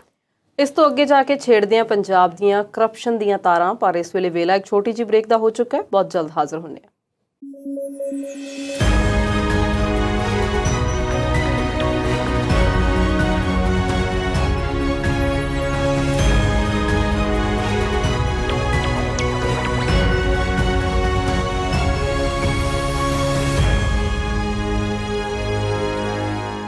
ਬ੍ਰੇਕ ਤੋਂ ਬਾਅਦ ਪੰਜਾਬੀ ਨੈਸ਼ਨਲ ਟੀਵੀ ਦੇ ਨਾਲ ਜੁੜੇ ਹੋਏ ਦਰਸ਼ਕਾਂ ਦਾ ਸਵਾਗਤ ਕਰਦੇ ਹਾਂ। ਕੁਲਦੀਪ ਜੀ, ਸਿੱਧੂ ਮੂਸੇਵਾਲਾ ਦੇ ਜਿਹੜੇ ਮਾਤਾ ਪਿਤਾ ਸੀ ਉਹ ਤਾਂ ਦਰਖਤ ਲਾਉਣ ਦੀ ਗੱਲ ਕਰਦੇ ਸੀ, ਪਰ ਹੁਣ ਗੱਲ ਕਰ ਲਈਏ ਜਿਨ੍ਹਾਂ ਨੇ ਵੱਢ ਕੇ ਆਪਣੇ ਬੱਬਰ ਭਰ ਲਏ ਨੇ। ਸਾਧੂ ਸਿੰਘ ਧਰਮਸੋਤ ਦੀ ਮੈਂ ਇੱਥੇ ਗੱਲ ਕਰਨਾ ਚਾਹੁੰਦੀ ਹਾਂ। ਕੱਲ ਸਵੇਰ ਮਨੇਰ ਦੇ 3 ਵਜੇ ਦੇ ਅੰਦਰ ਨੇ, ਭ੍ਰਿਸ਼ਟਾਚਾਰ ਦੇ ਦੋਸ਼ ਨੇ। ਉਹਨਾਂ ਦੇ ਰਿਸ਼ਤੇਦਾਰ, ਕਰੀਬੀ ਤੇ ਪਾਰਟੀ ਵਾਲੇ ਬੰਦੇ ਕਹਿੰਦੇ ਨੇ ਬੰਦਾ ਬਹੁਤ ਇਮਾਨਦਾਰ ਹੈ, ਇਹਨੂੰ ਤਾਂ ਸਰਕਾਰ ਨੇ ਮੁੱਦਿਆਂ ਤੋਂ ਭਟਕਾਉਣ ਲਈ ਐਵੇਂ ਫਸਾਤਾ। ਤੁਹਾਨੂੰ ਕੀ ਲੱਗਦਾ ਵੀ ਸੱਚੀ ਇਮਾਨਦਾਰ ਹੈ ਉਹ? ਗੱਲ ਤਾਂ ਇਹ ਹੈ ਨਾ ਕਿ ਜਿਵੇਂ ਕਈ ਵਾਰੀ ਦੇਖਦੇ ਹਾਂ ਕਿ ਉਹ ਜਿਵੇਂ ਕੁਛ ਜਿਹੜੇ ਨੇ ਵਾਈਲਡ ਲਾਈਫ ਦੇ ਜਿਹੜੇ ਟੀਵੀ ਚੈਨਲਸ ਹੁੰਦੇ ਨੇ ਉਹ ਦਿਖਾਉਂਦੇ ਨੇ ਕਿ ਕਿਵੇਂ ਇੱਕ ਜਾਨਵਰ ਦੂਸਰੇ ਦੇ ਮਗਰ ਭੱਜਾ ਹੋਇਆ ਤੇ ਉਸਨੂੰ ਸ਼ਿਕਾਰ ਕਰਨ ਦੀ ਕੋਸ਼ਿਸ਼ ਕਰ ਰਿਹਾ। ਇੰਨੇ ਚਿਰ ਨੂੰ ਇੱਕ ਹੋਰ ਤਕੜਾ ਜਾਨਵਰ ਆਉਂਦਾ ਹੈ ਤੇ ਉਹ ਜਿਹੜਾ ਭੱਜਿਆ, ਜਿਸ ਨੇ ਉਸਨੂੰ ਸਾਹੋ-ਸਾਹੀ ਕੀਤਾ ਹੁੰਦਾ ਹੈ ਭਜਾ ਕੇ, ਉਹ ਪਿੱਛੇ ਰਹਿ ਜਾਂਦਾ ਹੈ ਤੇ ਦੂਸਰਾ ਹੋਰ ਕੋਈ ਸ਼ਿਕਾਰ ਕਰਕੇ ਲੈ ਜਾਂਦਾ। ਵਜੀਫੇ ਵਾਲਾ ਮਾਮਲੇ ਤੇ ਸਾਰਿਆਂ ਨੂੰ ਉਮੀਦ ਸੀ ਕਿ ਕੁਝ ਨਾ ਕੁਝ ਹੋਏਗਾ ਜੀ। ਤੇ ਪ੍ਰਤਾਪ ਸਿੰਘ ਬਾਜਵਾ ਕਹਿੰਦੇ ਨੇ, ਦੇਖੋ ਜੀ ਭਗਵੰਤ ਮਾਨ ਤੇ ਪਹਿਲਾਂ ਹੀ ਕਹਿੰਦਾ ਸੀ, ਉਹਦੇ ਦਿਲ ਵਿੱਚ ਖੋਟ ਸੀ। ਮੇਰਾ ਖਿਆਲ ਹੈ ਕਿ ਅੱਜ ਵੀ ਜਿਹੜੀ ਰਾਜਾ ਵੜਿੰਗ ਨੇ ਗੱਲ ਕੀਤੀ ਹੈ ਤੇ ਕੱਲ੍ਹ ਵੀ ਪ੍ਰਤਾਪ ਸਿੰਘ ਬਾਜਵਾ ਨੇ ਤੇ 1-2 ਬੰਦਿਆਂ ਨੇ ਹੋਰ, ਪ੍ਰਗਟ ਸਿੰਘ ਨੇ ਵੀ ਕੀਤੀ ਹੈ, ਉਹਨਾਂ ਨੂੰ ਮੇਰੀ ਸਲਾਹ ਹੈ ਕਿ ਥੋੜ੍ਹਾ ਚੁੱਪ ਰਹਿਣ ਤੇ ਜ਼ਿਆਦਾ ਬਿਹਤਰ ਹੋਵੇਗਾ। ਉਹਨਾਂ ਨੂੰ ਇਸ ਗੱਲ ਦਾ ਸਤਿਕਾਰ ਕਰਨਾ ਚਾਹੀਦਾ ਹੈ ਕਿ ਕੋਈ ਕਾਰਵਾਈ ਹੋ ਰਹੀ ਹੈ। ਜੇ ਰਾਜਾ ਵੜਿੰਗ ਅੱਜ ਪ੍ਰੋਟੈਕਟ ਕਰ ਰਹੇ ਨੇ ਸਾਧੂ ਸਿੰਘ ਧਰਮਸੋਤ ਨੂੰ, ਤੇ ਮੇਰਾ ਸਵਾਲ ਇਹ ਹੈ ਕਿ ਜਿੱਦਣ ਉਹ ਕੈਪਟਨ ਸਰਕਾਰ ਦੇ ਵਿੱਚ ਮੰਤਰੀ ਸੀ ਤੇ ਫਿਰ ਜਦੋਂ ਚੰਨੀ ਸਾਹਿਬ ਦੀ ਸਰਕਾਰ ਆਈ ਹੈ ਤੇ ਸਾਧੂ ਸਿੰਘ ਧਰਮਸੋਤ ਨੂੰ ਹਟਾ ਕਿਉਂ ਨਹੀਂ ਦਿੱਤਾ, ਜਦ ਕਿ ਕਈ ਪੁਰਾਣੇ ਮੰਤਰੀ ਰਿਟੇਨ ਕੀਤੇ ਗਏ? ਉਹ ਨਾ ਰੱਖਣ ਦਾ ਕੀ ਕਾਰਨ ਹੋਇਆ ਤੇ ਨਵਾਂ ਜੰਗਲਾਤ ਮੰਤਰੀ ਲਾਉਣ ਦੀ ਕੀ ਲੋੜ ਸੀ? ਖੈਰ, ਨਵਾਂ ਤੇ ਪੁਰਾਣਾ ਜੰਗਲਾਤ ਮੰਤਰੀ ਦੋਵੇਂ ਘੇਰੇ ਦੇ ਵਿੱਚ ਨੇ। ਹੁਣ ਸਾਧੂ ਸਿੰਘ ਧਰਮਸੋਤ ਦੇ ਬਾਰੇ ਜਿਹੜੇ ਖੁਲਾਸੇ ਹੋਏ ਨੇ ਬੜੇ ਸਨਸਨੀਖੇਜ਼, ਹੈਰਾਨੀਜਨਕ ਤੇ ਹਾਸੋਹੀਣੇ ਵੀ ਆ। ਹਾਸੋਹੀਣੇ ਇਸ ਕਰਕੇ, ਜਿਵੇਂ ਕਹਿੰਦੇ ਕਿ ਬੇਈਮਾਨੀ ਦੇ ਵਿੱਚ ਵੀ ਕੋਈ ਇਮਾਨਦਾਰੀ ਤਾਂ ਚਾਹੀਦੀ, ਕੋਈ ਸਿਸਟਮ ਤਾਂ ਹੁੰਦਾ ਹੈ ਰਿਸ਼ਵਤ ਲੈਣ ਦੇਣ ਦਾ, ਕਿ ਭਾਈ ਹਿਸਾਬ ਕਿਤਾਬ ਕਿਵੇਂ ਕਰਨਾ। ਨਹੀਂ ਤੇ ਚੋਰੀ ਦਾ ਕੱਪੜਾ ਡਾਂਗਾ ਦੇ ਗਜ ਤੇ ਹੁੰਦਾ, ਅਸੀਂ ਇਸ ਕਹਾਵਤ ਜਿਹੜੀ ਸੁਣੀ ਹੈ। ਪਰ ਇਹ ਐਸੇ ਹਿਸਾਬੀ ਕਿਤਾਬੀ ਲੋਕ ਨੇ ਕਿ ਇਹਨਾਂ ਨੇ ਇੱਕ ਇੱਕ ਚੀਜ਼ ਦਾ ਹਿਸਾਬ ਰੱਖਿਆ। ਉਹ ਇੱਕ ਹਾਮੀ ਨਾਂ ਦਾ ਇੱਕ ਠੇਕੇਦਾਰ ਹੈ, ਵੈਸੇ ਉਸ ਤਰ੍ਹਾਂ ਦੇ 15 ਹੋਰ ਠੇਕੇਦਾਰ ਦੱਸਦੇ ਨੇ, ਪਰ ਇਹ ਪ੍ਰਮੁੱਖ ਕੜੀ ਹੈ ਵੱਡਾ ਠੇਕੇਦਾਰ, ਜਿਸ ਨੇ ਖੈਰ ਦੇ ਦਰਖਤ ਜਿਹੜੇ ਨੇ ਕੱਟਣ ਦਾ ਠੇਕਾ ਸਰਕਾਰ ਕੋਲੋਂ ਲਿਆ। ਖੈਰ, ਜਿਸ ਨੂੰ ਕੱਥਾ ਵੀ ਆਖ ਦਿੰਦੇ ਆ, ਇਹ ਦਰਖਤ ਬਹੁਤਾ ਵੱਡਾ ਨਹੀਂ ਹੁੰਦਾ, ਛੋਟਾ ਰਹਿੰਦਾ ਹੈ, ਪਰ ਬਹੁਤ ਮਹਿੰਗਾ ਦਰਖਤ ਹੈ। ਪਹਾੜਾਂ ਦੇ ਪੈਰਾਂ ਦੇ ਵਿੱਚ ਤੇ ਨੀਮ ਪਹਾੜੀ ਇਲਾਕਿਆਂ ਦੇ ਵਿੱਚ ਇਹ ਦਰਖਤ ਹੁੰਦਾ ਹੈ। ਇਸ ਦਾ ਛਿਲਕਾ ਤੇ ਇਸ ਦੀ ਲੱਕੜ ਜਿਹੜੀ ਹੈ ਸਾਰੀ ਦਵਾਈਆਂ ਦੇ ਵਿੱਚ ਪੈਂਦੀ ਹੈ। ਬਹੁਤ ਮਹਿੰਗੀ ਲੱਕੜ, ਬਹੁਤ ਚੋਰੀ ਇਸ ਦੀ ਹੁੰਦੀ ਹੈ, ਤੇ ਸਰਕਾਰ ਇਸ ਨੂੰ ਸਮੇਂ-ਸਮੇਂ ਤੇ ਲਵਾਉਂਦੀ ਵੀ ਰਹਿੰਦੀ ਹੈ। ਤੇ ਹੁਣ ਤੇ ਪਤਾ ਲੱਗਾ ਵੀ ਹੱਥੀਂ ਵਢਵਾਉਂਦੇ ਵੀ ਰਹੇ ਨੇ। ਉਹ ਕਿਵੇਂ ਹਿੱਸੇਦਾਰੀ ਚੱਲਦੀ ਸੀ? ਹੈਰਾਨੀਜਨਕ ਖੁਲਾਸੇ ਨੇ। ਜਿਹੜੀ ਰਿਪੋਰਟ ਇਹ ਹੁਣ ਪ੍ਰਕਾਸ਼ਿਤ ਹੋ ਰਹੀ ਹੈ, ਵਿਜੀਲੈਂਸ ਡਿਪਾਰਟਮੈਂਟ ਦੇ ਹੱਥ ਅਸਲ ਵਿੱਚ ਡਿਟੇਲ ਕਿਵੇਂ ਲੱਗੀ ਹੈ? ਉਹ ਜਿਹੜਾ ਠੇਕੇਦਾਰ ਜਦੋਂ ਫੜਿਆ ਗਿਆ ਤਾਂ ਠੇਕੇਦਾਰ ਦੀ ਤਲਾਸ਼ੀ ਲਈ ਗਈ, ਪੁੱਛਗਿੱਛ ਹੋਈ ਤਾਂ ਉਸ ਦੀ ਬੇਸਮੈਂਟ ਦੇ ਵਿੱਚ ਉਸਨੇ ਲੁਕੋ ਕੇ ਰੱਖੀ ਹੋਈ ਡਾਇਰੀ ਇੱਕ ਕੱਢ ਕੇ ਜਿਹੜੀ ਹੈ ਵਿਜੀਲੈਂਸ ਨੂੰ ਦਿੱਤੀ ਹੈ ਕਿ ਆਹ ਦੇਖੋ, ਇਸ ਤਰ੍ਹਾਂ ਹਿਸਾਬ ਕਰਦੇ ਸੀ। ਉਹ ਹਿਸਾਬ ਕਿਵੇਂ ਕਰਦੇ ਸੀ? ਉਹ ਬੜਾ ਇੰਟਰਸਟਿੰਗ ਆ, ਸੁਣਨ ਵਾਲੀ ਗੱਲ ਹੈ ਕਿ ਉਸ ਦੇ ਵਿੱਚ ਇੱਕ ਚਾਰਟ ਬਣਾਇਆ ਹੋਇਆ ਸੀ, ਹਿੱਸੇਦਾਰੀ ਚਾਰਟ, ਰਿਸ਼ਵਤ ਦਾ ਚਾਰਟ, ਕਿ ਕਿਹਨੂੰ ਕਿੰਨੇ ਜਾਣੇ ਨੇ। 500 ਰੁਪਏ DFO ਨੂੰ, ਇੱਕ ਦਰਖਤ ਦੇ ਡਿਸਟ੍ਰਿਕਟ ਫੋਰੈਸਟ ਆਫਿਸਰ, ਜਿਸ ਨੂੰ ਵਣ ਅਫਸਰ ਕਹਿੰਦੇ ਨੇ। 200 ਰੁਪਏ ਰੇਂਜਰ ਨੂੰ, ਰੇਂਜਰ ਹੁੰਦਾ ਹੈ ਫੋਰੈਸਟ ਡਿਪਾਰਟਮੈਂਟ ਦੇ ਵਿੱਚ। 100 ਰੁਪਇਆ ਬਲਾਕ ਅਫਸਰ ਨੂੰ ਤੇ 100 ਰੁਪਇਆ ਉੱਥੇ ਦੇ ਗਾਰਡ ਨੂੰ, ਇੱਕ ਦਰਖਤ ਦੇ ਵਿੱਚੋਂ। ਤੇ ਜਿੱਦਾਂ ਕਹਿੰਦੇ ਹੁੰਦੇ ਕਿ ਖਾਧਾ ਪੀਤਾ ਲਾਹੇ ਦਾ, ਰਹਿੰਦਾ ਅਹਿਮਦ ਸ਼ਾਹੇ ਦਾ। ਬਾਕੀ ਬਚਦੇ ਜਿਹੜੇ ਸੀ ਉਹ ਕੁਛ ਸਰਕਾਰ ਦੇ ਖਾਤੇ 'ਚ, ਤੇ ਬਹੁਤਾ ਵੱਡਾ ਹਿੱਸਾ ਜਿਹੜਾ ਸੀ ਉਹ 500 ਰੁਪਏ ਦਾ ਜਿਹੜਾ ਸੀ ਸਾਧੂ ਸਿੰਘ ਧਰਮਸੋਤ ਦੇ ਖਾਤੇ ਵਿੱਚ ਜਾਂਦਾ ਸੀ ਹਰ ਦਰਖਤ ਦੇ ਪਿੱਛੇ। DFO 200, ਰੇਂਜਰ 100, ਬਲਾਕ ਵਾਲਾ 100 ਤੇ ਗਾਰਡ ਦੇ 100। ਇਸ ਤਰ੍ਹਾਂ ਜਿਹੜੀ ਸੀ ਕਟਾਈ ਕੀਤੀ ਗਈ। 7000 ਦਰਖਤ ਇਸ ਠੇਕੇਦਾਰ ਨੇ ਇਕੱਲੇ ਨੇ ਵੱਢੇ ਨੇ, ਖੈਰ ਦੇ ਕੱਥੇ ਦੇ। ਔਰ 70 ਲੱਖ ਤੋਂ ਵੱਧ ਦੀ ਸਾਲਾਨਾ ਉਹ ਰਿਸ਼ਵਤ ਕਹਿੰਦਾ ਕਿ ਮੈਂ ਦਿਆ ਕਰਦਾ ਸੀ, ਮੈਨੂੰ ਰਿਸ਼ਵਤ ਦੇ ਤੌਰ ਤੇ ਦੇਣੇ ਪੈਂਦੇ ਸੀ। ਠੇਕੇਦਾਰ ਨੂੰ ਕਿੰਨੀ ਕਮਾਈ ਹੋਵੇਗੀ ਤੁਸੀਂ ਅੰਦਾਜ਼ਾ ਲਾ ਸਕਦੇ ਹੋ। ਹੁਣ ਇਸ ਦੇ ਬਾਰੇ ਧਰਮਸੋਤ ਦੇ 11 ਜਿਹੜੀਆਂ ਵੱਖਰੀਆਂ ਜਾਇਦਾਦਾਂ ਜੋ ਉਸਨੇ ਪਿਛਲੇ ਸਾਲਾਂ 'ਚ ਬਣਾਈਆਂ ਨੇ, ਉਹਨਾਂ ਦੀ ਜਾਂਚ ਹੋ ਰਹੀ, ਤੇ 3 ਬੈਂਕ ਦੇ ਖਾਤੇ ਜਿਹੜੇ ਨੇ। ਇਸ ਤੋਂ ਇਲਾਵਾ ਚੰਡੀਗੜ੍ਹ ਦੇ ਆਲੇ ਦੁਆਲੇ ਦੇ ਸ਼ਹਿਰਾਂ ਦੇ ਵਿੱਚ ਕਈ ਪ੍ਰਾਪਰਟੀਜ਼ ਦੀ ਜਾਂਚ ਇਸ ਵੇਲੇ ਚੱਲ ਰਹੀ ਹੈ। ਉਹਨਾਂ ਦਾ ਰਿਮਾਂਡ ਲੈ ਲਿਆ ਗਿਆ ਕਿ, ਤੇ ਇਹ ਠੇਕੇਦਾਰ ਵੀ ਗ੍ਰਿਫਤ ਵਿੱਚ ਹੈ, ਨਾਲ DFO ਵੀ ਹੈ, ਹੋਰ 2-3 ਅਫਸਰ ਜਿਹੜੇ ਨੇ ਇਸ ਵੇਲੇ ਕਾਨੂੰਨ ਦੀ ਗ੍ਰਿਫਤ ਵਿੱਚ ਨੇ। ਇਹਨਾਂ ਦੇ OSD ਵੀ ਨੇ। ਸੰਗਤ ਸਿੰਘ ਗਿਲਜੀਆਂ ਜਿਹੜੇ ਨੇ ਉਹ ਉਹਨਾਂ ਤੋਂ ਬਾਅਦ ਆਏ ਸੀ। ਉਹਨਾਂ ਤੇ ਇਹ ਦੋਸ਼ ਲੱਗਦਾ ਹੈ ਕਿ ਉਹਨਾਂ ਨੇ ਟਰੀ ਗਾਰਡ, ਜਦੋਂ ਦਰਖਤ ਜੰਗਲਾਤ ਮਹਿਕਮਾ ਕੋਈ ਲਾਉਂਦਾ ਹੈ ਤਾਂ ਉਸ ਨੂੰ ਬਚਾਉਣ ਵਾਸਤੇ ਉਸ ਦੇ ਆਲੇ ਦੁਆਲੇ ਕੋਈ ਲੋਹੇ ਦਾ ਜਾਂ ਸੀਮੈਂਟ ਦਾ ਜਾਂ ਕਿਸੇ ਹਿਸਾਬ ਦਾ ਜੰਗਲਾ ਜਿਹੜਾ ਸੀ ਉਹ ਲਾਇਆ ਜਾਂਦਾ ਸੀ। 2800 ਰੁਪਏ ਦਾ ਉਹ ਗਾਰਡ ਲੱਗਦਾ ਸੀ, ਤੇ ਜਿਸ ਵਿੱਚੋਂ 800 ਰੁਪਇਆ ਜਿਹੜਾ ਸੀ ਉਹ ਮੰਤਰੀ ਸਾਹਿਬ ਦੇ ਖਾਤੇ ਵਿੱਚ। ਇਹ ਇਸ ਠੇਕੇਦਾਰ ਦੀ ਡਾਇਰੀ ਦੱਸਦੀ ਆ। ਇੱਕ ਅਗਲੀ ਗੱਲ, ਇਹ ਠੇਕੇਦਾਰ ਇਕੱਲਾ ਨਹੀਂ ਹੈ, 15 ਹੋਰ ਠੇਕੇਦਾਰ ਦੱਸਦੇ ਨੇ। ਪਰ ਕਹਿੰਦੇ ਨੇ ਕਿ ਇੱਕ ਪਰਮਿਟ ਲੈਣ ਲਈ ਠੇਕੇਦਾਰ ਨੂੰ 6-6 ਲੱਖ ਰੁਪਈਆ ਰਿਸ਼ਵਤ ਜਿਹੜੀ ਸੀ ਦੇਣੀ ਪੈਂਦੀ ਸੀ। ਜੇ ਉਹ ਰਿਸ਼ਵਤ ਨਹੀਂ ਦਿੰਦਾ ਸੀ ਤੇ ਵੈਸੇ ਹੀ ਜਿਹੜੇ ਉਹਨੂੰ ਠੇਕਾ ਮਿਲਿਆ ਹੋਇਆ ਸੀ ਉਹਨੂੰ ਉੱਥੋਂ ਲੱਕੜਾਂ ਕਟਾਉਣ ਦੀ ਕੋਸ਼ਿਸ਼ ਕਰਦਾ ਸੀ, ਤੇ ਉਸ ਨੂੰ ਧਮਕੀਆਂ ਦਿੱਤੀਆਂ ਜਾਂਦੀਆਂ ਸੀ ਲਾਇਸੈਂਸ ਕੈਂਸਲ ਕਰਨ ਦੀਆਂ ਵੀ, ਤੇ ਨਾਲ ਹੋਰ ਕੀ ਕਿਸਮ ਦੀਆਂ ਕਿ ਤੈਨੂੰ ਹੁਣ ਕਟਾਈ ਨਹੀਂ ਕਰਨ ਦੇਣੀ, ਤੇ ਉਸ ਦੀ ਵਾਰ-ਵਾਰ ਚੈਕਿੰਗ ਕਰਕੇ ਉਸ ਨੂੰ ਤੰਗ ਪਰੇਸ਼ਾਨ ਕੀਤਾ ਜਾਂਦਾ ਸੀ। ਇੰਨੀ ਡਿਟੇਲ ਜਿਹੜੀ ਹੈ ਵਿਜੀਲੈਂਸ ਡਿਪਾਰਟਮੈਂਟ ਨੇ ਇਕੱਠੀ ਕੀਤੀ ਹੋਈ ਹੈ। ਤੇ ਰਾਜਾ ਵੜਿੰਗ ਤੇ ਪ੍ਰਤਾਪ ਸਿੰਘ ਬਾਜਵਾ ਕਹਿ ਰਹੇ ਨੇ ਕਿ ਰਾਜਨੀਤੀ ਤੋਂ ਪ੍ਰੇਰਿਤ ਹੈ। ਤੁਸੀਂ ਜਾਂਚ ਤਾਂ ਪੂਰੀ ਹੋਣ ਦਿਓ, ਕਿਸੇ ਤੇ ਤਾਂ ਯਕੀਨ ਕਰੋ। ਕੀ ਤੁਸੀਂ ਮੰਨਦੇ ਹੋ ਕਿ ਸਹੀ ਚੱਲ ਰਿਹਾ ਸੀ ਸਾਰਾ ਕੁਝ? ਫਿਰ ਕੈਪਟਨ ਅਮਰਿੰਦਰ ਸਿੰਘ ਨੂੰ ਬਦਲੀ ਕਰਨ ਦੀ ਕੀ ਲੋੜ ਸੀ? ਤੁਸੀਂ ਟਰਾਂਸਪੋਰਟ ਡਿਪਾਰਟਮੈਂਟ, ਜਦੋਂ ਚਲੋ ਅੱਗੇ ਚੱਲ ਕੇ ਪ੍ਰੋਗਰਾਮ 'ਚ ਗੱਲ ਕਰਦੇ ਹਾਂ, ਟਰਾਂਸਪੋਰਟ ਡਿਪਾਰਟਮੈਂਟ ਵਿੱਚ ਤੁਸੀਂ ਰਾਤੋਂ ਰਾਤ ਕਿਉਂ ਭੱਜ ਦੌੜ ਕਰਕੇ ਲੋਕਾਂ ਦੇ ਮੂਹਰੇ ਅੰਕੜੇ ਕੱਢਣੇ ਸ਼ੁਰੂ ਕਰਤੇ? ਇੰਨਾ ਫਾਇਦਾ ਹੋ ਗਿਆ, ਇੰਨਾ ਫਾਇਦਾ ਹੋ ਗਿਆ। ਜੰਗਲਾਤ ਦੇ ਵਿੱਚ, ਵਿਭਾਗ ਦੇ ਵਿੱਚ ਜੰਗਲ ਦਾ ਰਾਜ ਸੀ, ਇਹ ਗੱਲ ਸਾਬਤ ਹੋ ਗਈ ਹੈ।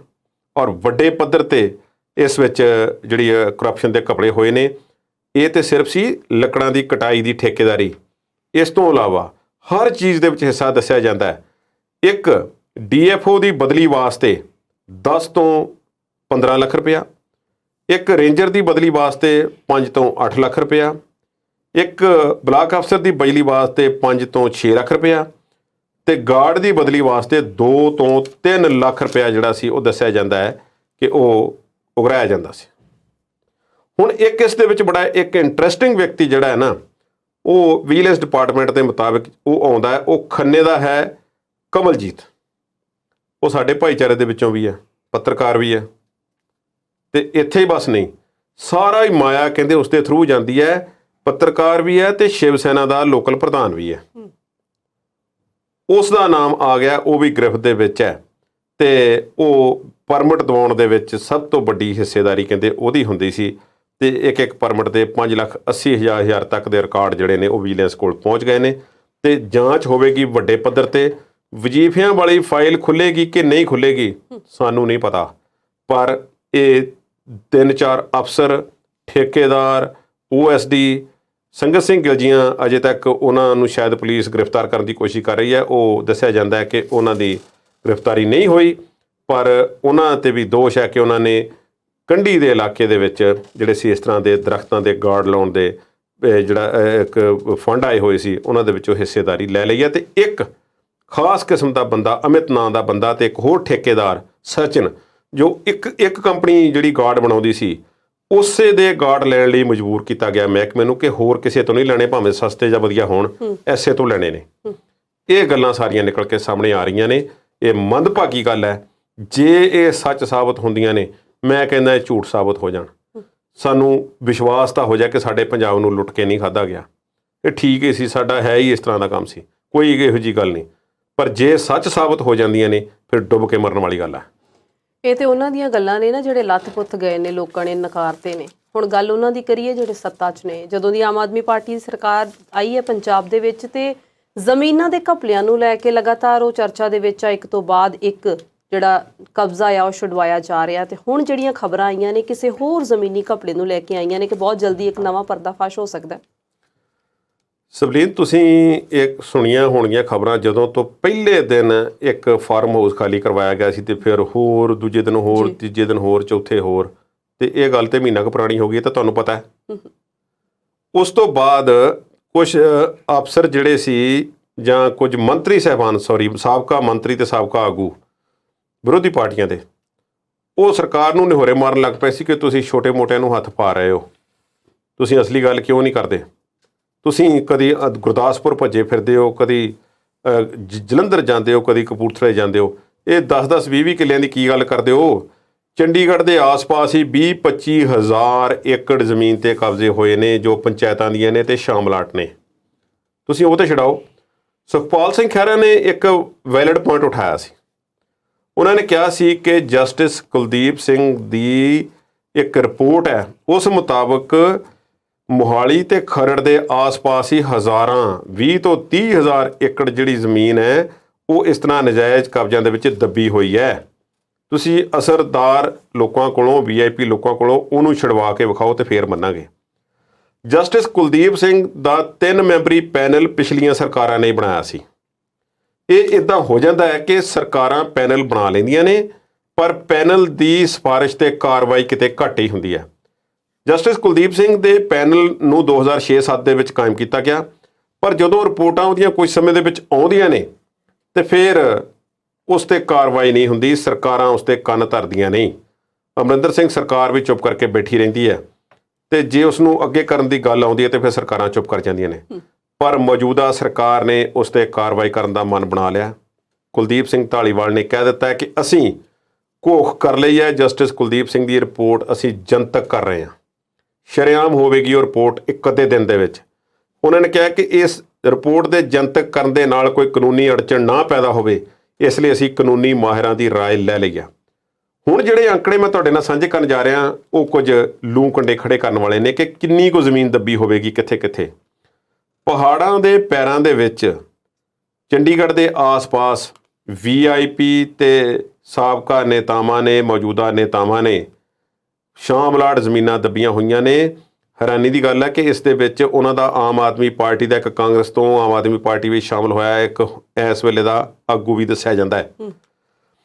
ਉਹਨਾਂ ਨੇ ਜਸਟਿਸ ਕੁਲਦੀਪ ਸਿੰਘ ਨੇ ਜਿਹੜੀ ਰਿਪੋਰਟ ਦੱਸੀ ਉਸ 'ਤੇ ਮੋਟੇ-ਮੋਟੇ ਜਿਹੜੇ ਅੰਸ਼ ਨੇ ਕਿ ਮੋਹਾਲੀ ਦੇ ਮਾਜਰੀ ਤੇ ਖਰੜ ਬਲਾਕ ਦੇ ਵਿੱਚ 38 ਪਿੰਡਾਂ ਦੀ 23,000 ਏਕੜ ਜ਼ਮੀਨ ਜਿਹੜੀ ਹੈ ਨਜਾਇਜ਼ ਕਬਜ਼ਿਆਂ ਦੇ ਹੇਠ ਹੈ। ਮੂੰਹ ਨਾਲ ਕਹਿ ਲੈਣਾ 38,000 ਏਕੜ, ਦੇਖੋ ਕਿੰਨਾ ਰਕਬਾ ਹੁੰਦਾ ਹੈ। ਇੱਥੇ ਆਲੀਸ਼ਾਨ ਫਾਰਮ ਹਾਊਸ ਬਣੇ ਹੋਏ ਨੇ, ਪਤਾ ਨਹੀਂ ਕੀ ਸਵਿਮਿੰਗ ਪੂਲ ਤੇ ਹੋਰ ਕਿਹੜੇ ਰਿਜ਼ੋਰਟ ਬਣੇ ਹੋਏ ਹੋਣਗੇ ਤੇ ਕਿਸ ਤਰ੍ਹਾਂ ਖੇਤੀ ਹੁੰਦੀ ਹੈ ਕਿ ਕੀ ਹੁੰਦਾ ਸਾਨੂੰ ਨਹੀਂ ਪਤਾ। ਪਰ ਇਸ ਤਰ੍ਹਾਂ ਦੀ ਇੱਕ 18 ਵਿਅਕਤੀਆਂ ਦੀ ਸੂਚੀ ਜਿਹੜੀ ਹੈ ਜਸਟਿਸ ਕੁਲਦੀਪ ਸਿੰਘ ਦੀ ਰਿਪੋਰਟ ਦੇ ਆਧਾਰ ਤੇ ਤਿਆਰ ਸਰਕਾਰ ਨੇ ਕਰ ਲਈ ਹੈ। 18 ਵਿਅਕਤੀਆਂ ਦੀ, ਸਿਰਫ ਜਿਨ੍ਹਾਂ ਕੋਲੋਂ ਇਹ ਨਜਾਇਜ਼ ਕਬਜ਼ੇ ਛੁਡਾਏ ਜਾਣੇ ਨੇ ਆਉਣ ਵਾਲੇ ਦਿਨਾਂ ਵਿੱਚ ਸਰਕਾਰ ਨੇ ਦਾਅਵਾ ਕੀਤਾ। ਇੱਕ ਹੋਰ ਕਮੇਟੀ ਜਿਹੜੀ ਸੀ Punjab and Haryana high court ਨੇ ਪੰਜਾਬ ਸਰਕਾਰ ਨੂੰ ਸਵਾਲ ਪੁੱਛੇ ਸੀ ਕੋਈ ਸਮਾਂ ਪਹਿਲਾਂ ਕਿ ਜਸਟਿਸ ਕੁਲਦੀਪ ਸਿੰਘ ਦੀ ਰਿਪੋਰਟ ਤੇ ਕਾਰਵਾਈ ਕਿਉਂ ਨਹੀਂ ਹੋ ਰਹੀ। ਇਹਨਾਂ ਨੇ ਇੱਕ ਹੋਰ ਕਮੇਟੀ ਹਾਈ ਕੋਰਟ ਨੇ ਬਣਵਾ ਦਿੱਤੀ। ਉਸ ਕਮੇਟੀ ਦੀ ਰਿਪੋਰਟ ਦੇ ਮੁਤਾਬਕ 60 VIP ਲੋਕ ਨੇ ਜਿਨ੍ਹਾਂ ਦੀ ਸੂਚੀ ਹੈ ਜਿਹੜਾ ਜਾਰੀ ਹੋ ਸਕਦੀ ਹੈ। ਉਸ ਸੂਚੀ ਦੇ ਵਿੱਚ ਆਮ ਆਦਮੀ ਪਾਰਟੀ ਦਾ ਵੀ ਇੱਕ ਆਗੂ ਜਿਹੜਾ ਸ਼ਾਮਲ ਹੋ ਸਕਦਾ ਹੈ। ਇੱਕ ਰਿਪੋਰਟ ਮੁਤਾਬਕ ਜਿਹੜੀ ਹੁਣ ਤੱਕ ਦੀ ਰਿਪੋਰਟ ਹੈ, ਜਿਵੇਂ ਸਰਕਾਰਾਂ ਨੇ ਕਿਹਾ ਕਿ ਸਰਕਾਰਾਂ ਤੇ ਇਲਜ਼ਾਮ ਲੱਗਦਾ ਕਿ ਉਹਨਾਂ ਨੇ ਕਿੰਨੇ ਛਡਵਾ ਲਏ ਨੇ। 4913 ਏਕੜ ਅੱਜ ਤੱਕ ਛਡਵਾਏ ਜਾ ਚੁੱਕੇ ਨੇ। ਅੱਜ ਪ੍ਰੋਗਰਾਮ ਰਿਕਾਰਡ ਕੀਤਾ ਕਿ ਤੇ ਅੱਜ ਵੀ 294 ਏਕੜ ਜਿਹੜੀ ਜ਼ਮੀਨ ਹੈ ਖਾਲੀ ਹੋਈ ਹੈ ਨਜਾਇਜ਼ ਕਬਜ਼ਿਆਂ 'ਚੋਂ। 4913 5000 ਕਿੱਲਾ ਜ਼ਮੀਨ ਦਾ। ਇਸ ਦੇ ਵਿੱਚੋਂ ਸਰਕਾਰ ਨੂੰ ਕਿੰਨੇ ਛਡਾਉਣੇ ਪਏ ਨੇ? ਤਕਰੀਬਨ 2800 ਕਿੱਲੇ। 2100 ਕਿੱਲੇ ਜਿਹੜੇ ਨੇ ਉਹ ਮਰਜ਼ੀ ਨਾਲ ਡਰਦਿਆਂ ਨੇ ਛੱਡ ਦਿੱਤੇ ਨੇ ਕਿ ਆਹ ਸਾਂਭ ਲਓ ਭਾਈ, ਸਾਡਾ ਕੋਈ ਦਾਵਾ ਨਹੀਂ। ਚੰਗੀ ਗੱਲ ਹੈ, ਫੇਰ ਵੀ ਦੇਰ ਆਏ ਦਰੁਸਤ ਆਏ। ਹੁਣ ਇੱਕ ਦਿਨ ਦੀ ਔਸਤ ਜਿਹੜੀ ਹੈ ਇੰਨੀ ਜ਼ਿਆਦਾ ਆ ਰਹੀ ਹੈ ਤੇ ਇਹ ਜਦੋਂ 28-30 ਹਜ਼ਾਰ ਏਕੜ ਜ਼ਮੀਨ ਛੁੱਟੇਗੀ ਤੇ ਫਿਰ ਕੀ ਬਣੇਗਾ? ਫਿਰ ਉਹੀ ਗੱਲ ਕਿ ਵਾਕਿਆ ਇਸ ਤਰ੍ਹਾਂ ਹੋਇਆ ਸਾਡੇ ਨਾਲ। ਇਹ ਪੰਜਾਬ ਦੇ ਵਿੱਚ ਇਸ ਤਰ੍ਹਾਂ ਹੋ ਰਿਹਾ ਸੀ, ਕੋਈ ਜੰਗਲ ਰਾਜ ਸੀ। ਜੰਗਲਾਤ ਮਹਿਕਮਾ ਵੀ ਘਿਰਿਆ ਹੋਇਆ ਤੇ ਇਸ ਵੇਲੇ ਵੱਡੀਆਂ ਖਬਰਾਂ ਨਿਕਲ ਕੇ ਆਉਣ ਦੀ ਤਿਆਰੀ ਆਉਣ ਵਾਲੇ ਦਿਨਾਂ ਦੇ ਵਿੱਚ। ਆਪਣੇ ਕੰਨ ਤੇ ਅੱਖਾਂ ਖੁੱਲ੍ਹੇ ਰੱਖਿਓ ਜੀ।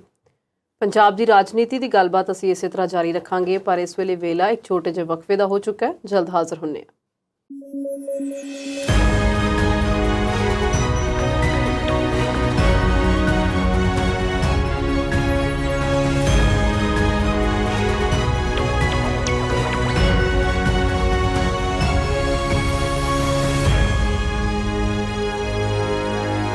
ਬ੍ਰੇਕ ਤੋਂ ਬਾਅਦ ਵਿਚਾਰ ਚਰਚਾ ਦੇਖ ਰਹੇ ਦਰਸ਼ਕਾਂ ਦਾ ਸਵਾਗਤ ਕਰਦੇ ਹਾਂ। ਕੁਲਦੀਪ ਜੀ, ਜਦੋਂ ਅਸੀਂ ਛੋਟੇ ਹੁੰਦੇ ਸੀ ਤੇ ਇੱਕ ਗਾਣਾ ਜਿਹਾ ਗਾਉਂਦੇ ਹੁੰਦੇ ਸੀ ਵੀ ਰੋਡਵੇਜ ਦੀ ਲਾਰੀ, ਨਾ ਕੋਈ ਸ਼ੀਸ਼ਾ ਤੇ ਨਾ ਕੋਈ ਬਾਰੀ। ਪਰ ਹੁਣ ਲੱਗਦਾ ਹੈ ਕਿ ਇਹਨਾਂ ਲਾਰੀਆਂ ਦੀ ਜਿਹੜੀ ਹਾਲਤ ਹੈ ਸੁਧਰ ਗਈ ਹੈ। ਸੁਣਿਆ ਕਿ ਲਾਰੀਆਂ ਜਿਹੜੀਆਂ ਕਮਾਊ ਹੋ ਗਈਆਂ, ਰੋਡਵੇਜ ਦੇ ਭਾਗ ਖੁੱਲ੍ਹ ਗਏ ਨੇ, ਟਰਾਂਸਪੋਰਟ ਵਿਭਾਗ ਦੇ ਵੀ ਖੁੱਲ੍ਹੇ ਨੇ ਤੇ ਰੋਡਵੇਜ ਦੇ ਤੇ ਪੈਪਸੂ ਦੇ ਵੀ ਖੁੱਲ੍ਹੇ ਨੇ। ਹੁਣ ਗੱਲ ਇਹ ਹੈ ਕਿ ਪਹਿਲਾਂ ਤਾਂ ਮੈਨੂੰ ਇਹ ਦੱਸੋ ਕਿ ਅੱਜ ਅਸੀਂ ਸਾਰੀਆਂ ਇਹ ਕਰਪਸ਼ਨ ਦੀਆਂ ਗੱਲਾਂ ਕਰਨੀਆਂ ਨੇ ਕਿ ਹੋਰ ਵੀ ਮੁੱਦਾ ਹੈ ਸਾਡੇ ਕੋਲ ਕੋਈ? ਇਹ ਮੁੱਦਾ ਬੜਾ ਗੰਭੀਰ ਹੈ ਕੁਲਦੀਪ ਜੀ। ਚਲੋ ਅੰਕੜੇ ਫਿਰ ਸਾਂਝੇ ਕਰਦੇ ਹਾਂ ਥੋੜ੍ਹੇ ਜਿਹੇ, ਮੈਂ ਕਾਗਜ਼ ਤੇ ਲਿਖੇ ਹੋਏ ਨੇ। ਟੈਕਸ ਦੀ ਚੋਰੀ ਜਿਹੜੀ ਹੈ ਕਿਸ ਹੱਦ ਤੱਕ ਸਾਡੇ ਹੁੰਦੀ ਰਹੀ ਹੈ ਟਰਾਂਸਪੋਰਟ ਡਿਪਾਰਟਮੈਂਟ ਦੇ ਵਿੱਚੋਂ। ਟੈਕਸ ਚੋਰੀ, ਗੈਰ ਕਾਨੂੰਨੀ ਪਰਮਿਟ, ਗੱਡੀਆਂ ਦੀ ਰਜਿਸਟ੍ਰੇਸ਼ਨ ਤੇ, ਕਮਰਸ਼ੀਅਲ ਗੱਡੀਆਂ ਦੀ ਜਿਹੜਾ ਦੀ ਸਾਲ ਦਾ ਟੈਕਸ ਹੁੰਦਾ ਉਹਦੇ ਤੇ ਕਿੰਨਾ ਚੂਨਾ ਲੱਗਾ ਹੈ। ਅੰਦਾਜ਼ਾ ਲਗਾਇਆ ਤੁਸੀਂ ਕਿ ਪਿਛਲੇ ਸਾਲ ਮਈ ਮਹੀਨੇ ਦੇ ਵਿੱਚ 2021 ਵਿੱਚ ਜਿਹੜਾ ਮਹੀਨਾ ਲੰਘ ਕੇ ਗਿਆ, ਟਰਾਂਸਪੋਰਟ ਡਿਪਾਰਟਮੈਂਟ ਨੂੰ 91 ਕਰੋੜ ਦੀ ਆਮਦਨ ਹੋਈ ਸੀ ਇੱਕ ਮਹੀਨੇ 'ਚ। ਤੇ ਇਸ ਸਾਲ ਭਲਾ ਕਿੰਨੀ ਹੋਈ ਹੈ? ਇੱਕ ਸਾਲ ਬਾਅਦ ਮਈ 2022 'ਚ ਸਖਤੀ ਕੀਤੇ ਜਾਣ ਤੋਂ ਬਾਅਦ ਤਕਰੀਬਨ ਦੁੱਗਣੀ 178 ਕਰੋੜ ਦੀ। ਇਹ ਟਰਾਂਸਪੋਰਟ ਡਿਪਾਰਟਮੈਂਟ ਆ ਓਵਰਆਲ, ਜਿਸ ਦੇ ਵਿੱਚ ਵਹੀਕਲ ਟੈਕਸ ਤੇ ਹੋਰ ਚੀਜ਼ਾਂ ਆਉਂਦੀਆਂ ਨੇ।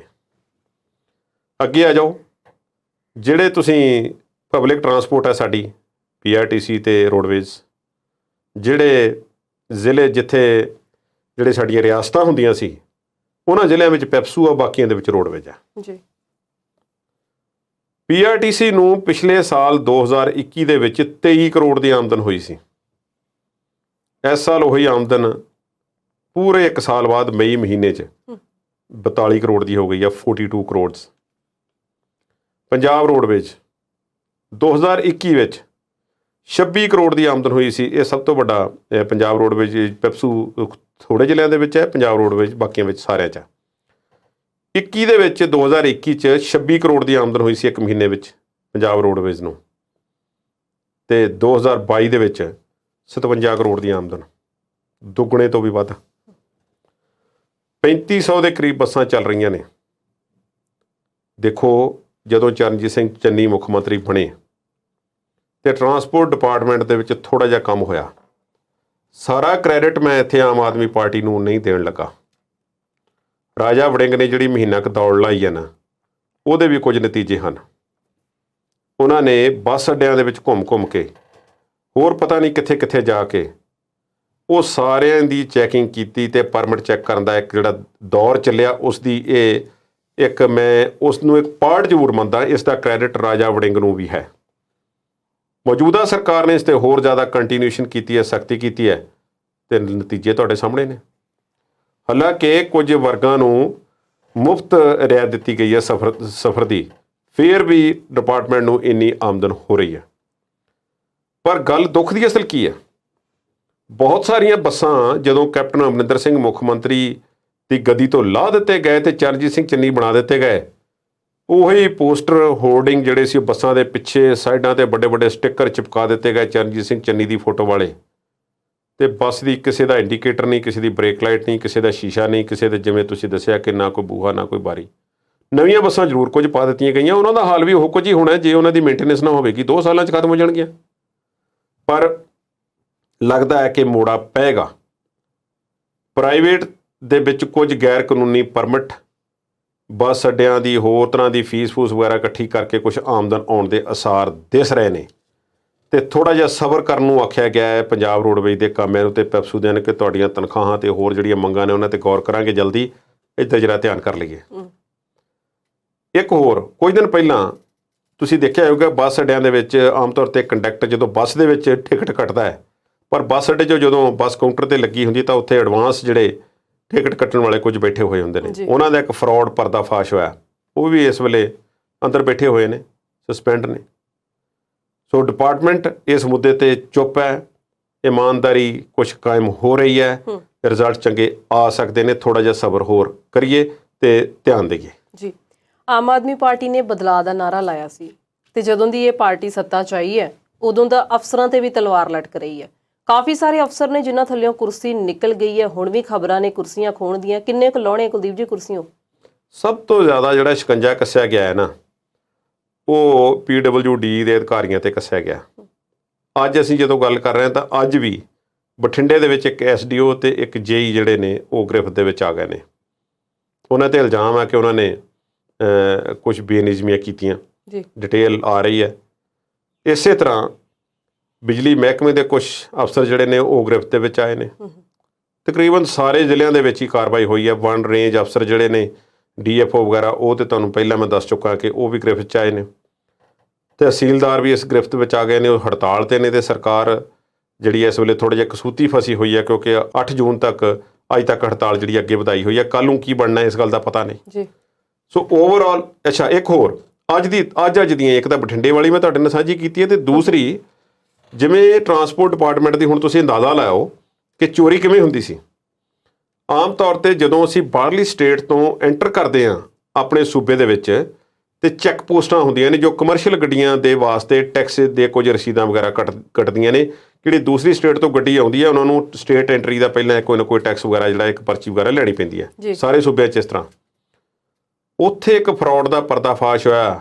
ਲਾਲੜੂ ਬਾਰਡਰ 'ਤੇ 2 ਵਿਅਕਤੀ ਫੜੇ ਨੇ, ਔਰ ਹਿੰਮਤ ਦੇਖੋ, ਨਕਲੀ ਰਸੀਦ ਬੁੱਕ, ਨਕਲੀ ਸਾਫਟਵੇਅਰ, ਨਕਲੀ ਮੋਹਰਾਂ ਅਤੇ ਸਭ ਕੁਝ ਨਕਲੀ ਰੱਖ ਕੇ ਉੱਥੇ ਬੈਠੇ ਹੋਏ ਸੀ। ਅਤੇ ਪੈਸੇ ਅਸਲੀ ਜਿਹੜੇ ਸੀ ਗਾਂਧੀ ਦੀ ਫੋਟੋ ਵਾਲੇ ਆਪਣੀ ਜੇਬ ਵਿੱਚ ਪਾ ਲੈਂਦੇ ਸੀ ਆਰਾਮ ਨਾਲ। ਲੱਖਾਂ ਦਾ ਫਰਾਡ ਉਹ ਵੀ ਦੱਸਿਆ ਜਾ ਰਿਹਾ, ਅਤੇ ਉਸ ਵਿੱਚੋਂ ਕਿਸ ਨੂੰ ਹਿੱਸਾ ਜਾਂਦਾ ਹੋਵੇਗਾ ਇਸ ਗੱਲ ਦਾ ਵੀ ਅੰਦਾਜ਼ਾ ਨਹੀਂ ਹੈ। ਮੈਂ ਇੱਕ ਸਰਕਾਰ ਨੇ ਤਾਂ ਅਜੇ ਤੱਕ ਕੋਈ ਅਪੀਲ ਇੱਦਾਂ ਦੀ ਨਹੀਂ ਕੀਤੀ। ਮੈਂ ਬੇਨਤੀ ਕਰਨੀ ਚਾਹੁੰਦਾ ਕਿ ਜਿੰਨਾ ਖਾ ਲਿਆ ਬਹੁਤ ਹੈ, ਕੋਈ ਘਾਟ ਨਹੀਂ। ਪੰਜਾਬ ਨੂੰ ਹਰਿਆ ਭਰਿਆ ਕਰ ਲਿਆਓ, ਔਰ ਇੱਕ ਵਾਰੀ ਆਪਣਾ ਜਿਹੜਾ ਥੋੜ੍ਹਾ ਜਿਹਾ ਸਬਰ ਹੈ, ਕੋਈ ਸੰਤੋਖ ਹੈ, ਜਿਹੜਾ ਸੰਤੋਖੀ ਬਣੋ। ਉਸ ਉੱਥੇ ਆ ਕੇ ਥੋੜ੍ਹਾ ਜਿਹਾ ਮਿਹਨਤ ਵੱਲ ਨੂੰ ਧਿਆਨ ਦਿਓ। ਇਹ ਰਿਸ਼ਵਤਖੋਰੀ ਛੱਡੋ। ਬਥੇਰੀਆਂ ਤਨਖਾਹਾਂ ਨੇ ਸਰਕਾਰੀ ਡਿਪਾਰਟਮੈਂਟਾਂ ਦੇ ਵਿੱਚ, ਉਸ ਵੱਲ ਉਹਨੇ ਨਾਲ ਕੰਮ ਚਲਾਓ। ਜਿਹੜਾ ਹੋ ਗਿਆ ਸੋ ਹੋ ਗਿਆ, ਗਾਂਹ ਦਾ ਤਾਂ ਥੋੜ੍ਹਾ ਖਿਆਲ ਕਰ ਲਓ। ਬਿਲਕੁਲ ਸਾਰੇ ਸਾਡੇ ਪੰਜਾਬ ਕੋਲ ਸਭ ਕੁਝ ਹੈ। ਇੱਥੇ ਦਾ ਕਰਜ਼ਾ ਨਹੀਂ ਰਹਿ ਸਕਦਾ ਜੇ ਅਸੀਂ ਸਿੱਧੇ ਹੋ ਜਾਈਏ। ਬਿਲਕੁਲ, ਜਿਹੜੀ ਮੌਲਾ ਦੇ ਰਿਹਾ ਉਹਨੂੰ ਸਬਰ ਸ਼ੁਕਰ ਦੇ ਨਾਲ ਖਾ ਲਓ। ਜਾਂਦੇ ਜਾਂਦੇ ਗੱਲ ਸ਼੍ਰੋਮਣੀ ਕਮੇਟੀ ਦੀ ਵੀ ਕਰ ਲਈਏ। ਜਥੇਦਾਰ ਸਾਹਿਬ ਰੋਜ਼ ਮੁੜ ਆਪਣੇ ਬਿਆਨ ਜਿਹੜੇ ਦੁਹਰਾਉਂਦੇ ਨੇ, ਪਰ ਕਰਨ ਵਾਲੀ ਗੱਲ ਨਹੀਂ ਕਰਦੇ। ਕਿਹੜੇ ਕਿਹੜੇ ਫਰਜ਼ ਭੁੱਲ ਗਏ ਨੇ ਸ਼੍ਰੋਮਣੀ ਕਮੇਟੀ ਵਾਲੇ? ਦੋ ਜਥੇਦਾਰ ਸਾਹਿਬ ਅਕਾਲ ਤਖਤ ਸਾਹਿਬ ਦੇ ਨੇ ਤੇ ਸ਼੍ਰੋਮਣੀ ਕਮੇਟੀ ਜਿਹੜੀ ਹੈ ਉਹ ਜੁੜੀ ਹੋਈ ਐਂਟੀਟੀ ਹੈ, ਪਰ ਗੁਰਦੁਆਰਿਆਂ ਦਾ ਪ੍ਰਬੰਧ ਸਾਰਾ ਉਹਨਾਂ ਕੋਲ ਆ। ਹੋਰ ਵੀ ਗੁਰਦੁਆਰਿਆਂ ਤੋਂ ਬਿਨਾਂ ਸਕੂਲ, ਕਾਲਜ, ਹਸਪਤਾਲ ਵੀ ਨੇ। ਸ਼੍ਰੋਮਣੀ ਗੁਰਦੁਆਰਾ ਪ੍ਰਬੰਧਕ ਕਮੇਟੀ ਦੇ ਅੱਗੇ ਦੋ ਸਵਾਲ ਸੀ। ਇੱਕ ਤਾਂ ਜਥੇਦਾਰ ਸਾਹਿਬ ਨੇ ਪਾਇਆ ਸੀ ਕਿ ਤੁਸੀਂ ਸਿੱਧਾ ਪ੍ਰਸਾਰਣ ਜਿਹੜਾ ਗੁਰਬਾਣੀ ਦਾ ਉਹ ਆਪਣੇ ਹੱਥਾਂ ਦੇ ਵਿੱਚ ਲਾਓ ਤੇ ਜਲਦੀ ਸੋਸ਼ਲ ਮੀਡੀਆ ਦੇ ਚੈਨਲ ਤੇ ਤਾਂ ਸ਼ੁਰੂ ਕਰੋ। ਸ਼੍ਰੋਮਣੀ ਕਮੇਟੀ ਅਜੇ ਉਸ ਮੁੱਦੇ ਤੇ ਕੋਈ ਕਾਰਵਾਈ ਨਹੀਂ ਕਰ ਰਹੀ ਜਿੱਥੇ ਤੱਕ ਸਾਡੀ ਜਾਣਕਾਰੀ ਹੈ। ਜੇ ਕਰ ਰਹੀ ਹੈ ਤਾਂ ਉਸ ਦੀ ਜਾਣਕਾਰੀ ਕੋਈ ਨਹੀਂ ਦਿੱਤੀ ਜਾ ਰਹੀ। ਮੇਰੇ ਖਿਆਲ ਹੈ ਦੇ ਦੇਣੀ ਚਾਹੀਦੀ ਜਾਣਕਾਰੀ। ਜੇ ਕੁਝ ਹੋ ਰਿਹਾ ਹੈ ਤੇ ਦੱਸਣ ਕਿ ਅਸੀਂ ਆ ਫਲਾਨਾ ਚੈਨਲ ਜਿਹੜਾ ਰਜਿਸਟਰ ਕਰਾ ਲਿਆ, ਆਉਣ ਵਾਲੇ ਦਿਨਾਂ ਦੇ ਵਿੱਚ ਅਸੀਂ ਹਾਈ ਕੁਆਲਿਟੀ HD ਜਾਂ 4K ਵਟਐਵਰ ਜੋ ਵੀ ਉੱਥੇ ਦਿੱਤਾ ਜਾ ਸਕਦਾ ਹੈ, ਉੱਥੇ ਅਸੀਂ ਗੁਰਬਾਣੀ ਦਾ ਪ੍ਰਸਾਰਣ ਕਰਾਂਗੇ। ਤੇ ਕਿਸੇ ਨੂੰ ਫਿਰ ਉਹ ਸਿਫਤ ਸਲਾਹ ਵਾਲਾ ਜਿਹੜਾ ਚੈਨਲ ਹੈ ਨਾ ਕਿ ਚਹੇਤਾ, ਉਹ ਸਾਨੂੰ ਦੇਖਣ ਦੀ ਲੋੜ ਨਹੀਂ ਪਏਗੀ। ਤੇ ਇਸ ਮਾਮਲੇ ਵੱਲ ਧਿਆਨ ਦੇਣ ਦੀ ਲੋੜ ਹੈ। ਇਹ ਇੰਨਾ ਲੰਬਾ ਸਮਾਂ ਲੱਗਣਾ ਨਹੀਂ ਸੀ ਚਾਹੀਦਾ ਜਿੰਨਾ ਲਾਇਆ ਜਾ ਰਿਹਾ। ਸਰਕਾਰ ਨੂੰ ਵੀ ਜਵਾਬ ਤੁਸੀਂ ਦੇ ਦਿੱਤਾ ਕਿ ਭਾਈ ਤੁਹਾਡੀ ਸਾਨੂੰ ਲੋੜ ਨਹੀਂ, ਅਸੀਂ ਆਪੇ ਚੈਨਲ ਸ਼ੁਰੂ ਕਰਾਂਗੇ। ਬਹੁਤ ਹੋਰ ਸਾਰੀਆਂ NGOs ਤੇ ਕਈ ਸੰਸਥਾਵਾਂ ਨੇ ਸ਼੍ਰੋਮਣੀ ਕਮੇਟੀ ਨੂੰ ਆਫਰ ਦਿੱਤੀ ਸੀ ਕਿ ਅਸੀਂ ਤੁਹਾਡੇ ਲਈ ਚੈਨਲ ਸ਼ੁਰੂ ਕਰ ਦਿੰਦੇ ਹਾਂ। ਉਹਨਾਂ ਦੀ ਗੱਲ ਵੀ ਨਹੀਂ ਸੁਣੀ ਗਈ। ਤੇ ਪਰ ਹੁਣ ਲੇਟ ਨਹੀਂ ਕਰਨਾ ਚਾਹੀਦਾ, ਛੇਤੀ ਸ਼ੁਰੂ ਕਰ ਦੇਣਾ ਚਾਹੀਦਾ ਜੀ। ਦੂਸਰਾ ਮੁੱਦਾ, ਹੁਣ ਜਦੋਂ ਗੁਰਬਾਣੀ ਦੇ ਪ੍ਰਚਾਰ ਪ੍ਰਸਾਰ ਜਿਸ ਦੀ ਗੱਲ ਜਥੇਦਾਰ ਸਾਹਿਬ ਕੁਝ ਦਿਨ ਪਹਿਲਾਂ ਕਰ ਰਹੇ ਸੀ ਅਕਾਲ ਤਖਤ ਸਾਹਿਬ ਦੀ ਫਸੀਲ ਤੋਂ, ਉਸ ਲਈ ਫਿਕਰਮੰਦ ਤੇ ਜਾਪਦੇ ਨੇ, ਪਰ ਆਪਣੇ ਵੱਲੋਂ ਕੀਤੀ ਜਾ ਰਹੀ ਚਾਰਾਜੋਈ ਤੋਂ ਕੀ ਉਹ ਸੰਤੁਸ਼ਟ ਨੇ? ਮੇਰਾ ਖਿਆਲ ਉਹਨਾਂ ਦਾ ਜਵਾਬ ਨਾ ਵਿੱਚ ਹੋਵੇਗਾ ਕਿ ਸਾਡੇ ਵੱਲੋਂ ਕੋਸ਼ਿਸ਼ਾਂ ਨਹੀਂ ਹੋਈਆਂ ਜੋ ਕਦੀ ਹੋਣੀਆਂ ਚਾਹੀਦੀਆਂ ਸੀ। ਐਲਾਨ ਕਰ ਦੇਣਾ ਤੇ ਗੱਲ ਕਰ ਦੇਣੀ ਤਾਂ ਬੜੀ ਸੌਖੀ ਹੈ। ਔਨ ਗਰਾਊਂਡ ਰਿਐਲਿਟੀ ਨਾਲ ਵਰਕ ਕਰਨਾ ਉਹਦੇ ਤੇ ਉਹ ਕੁਝ ਹੋਰ ਮੁੱਦਾ ਹੈ। ਹੁਣ ਕੀ ਇਹਨਾਂ ਨੇ ਕਾਰਵਾਈ ਕੀਤੀ ਸੀ ਕਿ ਜੇ ਗੁਰਬਾਣੀ ਦੇ ਘਰ ਘਰ ਤੱਕ ਪਹੁੰਚਾਉਣ ਲਈ, ਹਰ ਇੱਕ ਦੀ ਜੇਬ ਤੱਕ ਪਹੁੰਚਾਉਣ ਲਈ, ਕਿ ਹਰ ਇੱਕ ਕੋਲ ਐਕਸੈਸ ਹੋਵੇ, ਜਿਹੜੀਆਂ ਵੈਬਸਾਈਟਸ ਨੇ, ਐਪਸ ਨੇ, ਉਹਨਾਂ ਵਿੱਚ ਜਿਹੜੀਆਂ ਗਲਤੀਆਂ ਨੇ ਉਹਨਾਂ ਨੂੰ ਦਰੁਸਤ ਕਰਨ ਲਈ ਇੱਕ ਵਾਰਨਿੰਗ ਜਿਹੜੀ ਸੀ ਦਿੱਤੀ ਗਈ ਸੀ ਕੁਝ ਦਿਨ ਪਹਿਲਾਂ, ਉਹ ਵਾਰਨਿੰਗ ਜਿਉਂ ਦੀ ਤਿਉਂ ਆ ਉੱਥੇ ਹੀ ਹੈ, ਪਰ ਚੇਤਾ ਕਿਸੇ ਨੂੰ ਨਹੀਂ ਹੈ ਤੇ ਨਾ ਕੋਈ ਕਾਰਵਾਈ ਹੋਈ ਹੈ। ਤੇ ਪਤਾ ਲੱਗਾ ਹੈ ਕਿ ਉਸ ਐਪਸ ਤੇ ਵੈਬਸਾਈਟਸ ਧੜੱਲੇ ਨਾਲ ਚੱਲ ਰਹੀਆਂ ਨੇ, ਉਵੇਂ ਹੀ ਚੱਲ ਰਹੀਆਂ ਨੇ ਜਿਵੇਂ ਪਹਿਲਾਂ ਚੱਲ ਰਹੀਆਂ ਸੀ ਜੀ। ਜੇ ਸ਼੍ਰੋਮਣੀ ਗੁਰਦੁਆਰਾ ਪ੍ਰਬੰਧਕ ਕਮੇਟੀ ਨੇ ਬਰਾਬਰ ਦੀ ਆਪਣੀ ਕੋਈ ਐਪ ਜਾਂ ਕੋਈ ਹੋਰ ਚੀਜ਼ ਲਾਂਚ ਨਹੀਂ ਕੀਤੀ ਤੇ ਫਿਰ ਲੋਕਾਂ ਕੋਲ ਆਪਸ਼ਨ ਕੀ ਬਚੇਗੀ? ਉਹ ਤੇ ਹੋਰ ਪਾਸੇ ਜਾਣਗੇ। ਸੋ ਇਹ ਦੋ ਮੁੱਦੇ ਨੇ। ਜਥੇਦਾਰ ਸਾਹਿਬ ਨੇ ਇਸ ਤੋਂ ਇਲਾਵਾ 4 ਮੁੱਦੇ ਹੋਰ ਛੇੜ ਦਿੱਤੇ ਨੇ ਜਿਨ੍ਹਾਂ ਦਾ ਅੱਜ ਫਿਰ ਅਸੀਂ ਡਿਸਕਸ਼ਨ ਨਹੀਂ ਕਰਨੀ ਚਾਹਾਂਗੇ, ਪਰ ਇਹ ਜਿਹੜੇ 2 ਮੁੱਦੇ ਨੇ ਬਹੁਤ ਅਹਿਮ ਨੇ ਤੇ ਮੇਰੀ ਇਹ ਹੱਥ ਬੰਨ੍ਹ ਕੇ ਬੇਨਤੀ ਹੈ ਕਿ ਤੁਸੀਂ ਇਹਨਾਂ ਦੇ ਵੱਲ ਧਿਆਨ ਦਿਓ ਤੇ ਸੰਗਤ ਨੂੰ ਕਲੀਅਰ ਰਸਤਾ ਦੱਸੋ ਕਿ ਗੁਰਬਾਣੀ ਪ੍ਰਸਾਰਣ ਕਿਸ ਤਰੀਕ ਤੋਂ ਸ਼ੁਰੂ ਹੋਣਾ ਆਪਣੇ ਚੈਨਲ ਤੇ, ਜਾਂ ਫਿਰ ਸਾਨੂੰ ਉਹੀ ਚੈਨਲ ਲਾ ਕੇ ਵੇਖਣਾ ਪਏਗਾ ਤੇ ਹੋਰ ਤਤੀਆਂ ਠੰਡੀਆਂ ਵੀ ਸਾਨੂੰ ਸੁਣਨੀਆਂ ਪੈਣਗੀਆਂ ਉੱਥੋਂ ਜਿਹੜੀਆਂ ਅਸੀਂ ਨਹੀਂ ਸੁਣਨੀਆਂ ਚਾਹੁੰਦੇ। ਇਹ ਸਾਰੀਆਂ ਗੱਲਾਂ ਜਿਹੜੀਆਂ ਨੇ ਇਹਨਾਂ ਦਾ ਸਪਸ਼ਟ ਜਵਾਬ ਆਵੇ। ਜਿਹੜੀਆਂ ਵੈਬਸਾਈਟਾਂ ਜਾਂ ਐਪਸ ਜਿਹੜੀਆਂ ਗੁਰਬਾਣੀ ਦਾ ਗਲਤ ਪ੍ਰਚਾਰ ਕਰ ਰਹੀਆਂ ਨੇ ਉਹਨਾਂ ਤੇ ਕਾਰਵਾਈ ਹੋਵੇ ਤੇ ਆਪਣੀ ਇੱਕ ਆਪਸ਼ਨ ਜਿਹੜੀ ਹੈ ਸੰਗਤ ਨੂੰ ਉਹ ਦਿੱਤੀ ਜਾਵੇ ਕਿ ਆਹ ਅਥੈਂਟਿਕ ਹੈ, ਆਹ ਅਸਲੀ ਹੈ। ਇੱਥੇ ਜੇ ਗਲਤੀ ਹੋਈ ਤਾਂ ਅਸੀਂ ਜ਼ਿੰਮੇਵਾਰ ਹੋਵਾਂਗੇ। ਇਹ ਸਹੀ ਚੀਜ਼ ਦੀ ਪਰਖ ਕਰਨ ਵਾਸਤੇ ਇੱਥੇ ਆਓ ਜੀ। ਬਿਲਕੁਲ, ਸ਼੍ਰੋਮਣੀ ਕਮੇਟੀ ਨੂੰ ਹੁਣ ਆਪਣੀ ਜ਼ਿੰਮੇਵਾਰੀ ਨਿਭਾਉਣੀ ਚਾਹੀਦੀ ਹੈ। ਵੇਲਾ ਆ ਗਿਆ ਆ, ਪਰ ਵੇਲਾ ਇਸ ਵੇਲੇ ਹੁਣ ਦਰਸ਼ਕਾਂ ਤੋਂ ਵਿਦਾ ਲੈਣ ਦਾ ਵੀ ਹੋ ਗਿਆ। ਕੁਲਦੀਪ ਜੀ, ਤੁਹਾਡਾ ਬਹੁਤ ਬਹੁਤ ਧੰਨਵਾਦ, ਤੁਸੀਂ ਸਟੂਡੀਓ 'ਚ ਆਏ। ਉਮੀਦ ਕਰਦੇ ਹਾਂ ਕਿ ਦਰਸ਼ਕਾਂ ਨੂੰ ਸਾਡਾ ਅੱਜ ਦਾ ਪ੍ਰੋਗਰਾਮ ਚੰਗਾ ਲੱਗਿਆ ਹੋਵੇਗਾ। ਕੱਲ ਨੂੰ ਨਵੇਂ ਮੁੱਦੇ ਲੈ ਕੇ ਹਾਜ਼ਰ ਹੋਵਾਂਗੇ, ਪਰ ਤੁਸੀਂ ਜੁੜੇ ਰਹਿਣਾ ਜੀ ਪੰਜਾਬੀ ਨੈਸ਼ਨਲ TV ਦੇ ਨਾਲ। ਉਮੀਦ ਤੁਹਾਡੀ, ਕੋਸ਼ਿਸ਼ ਸਾਡੀ।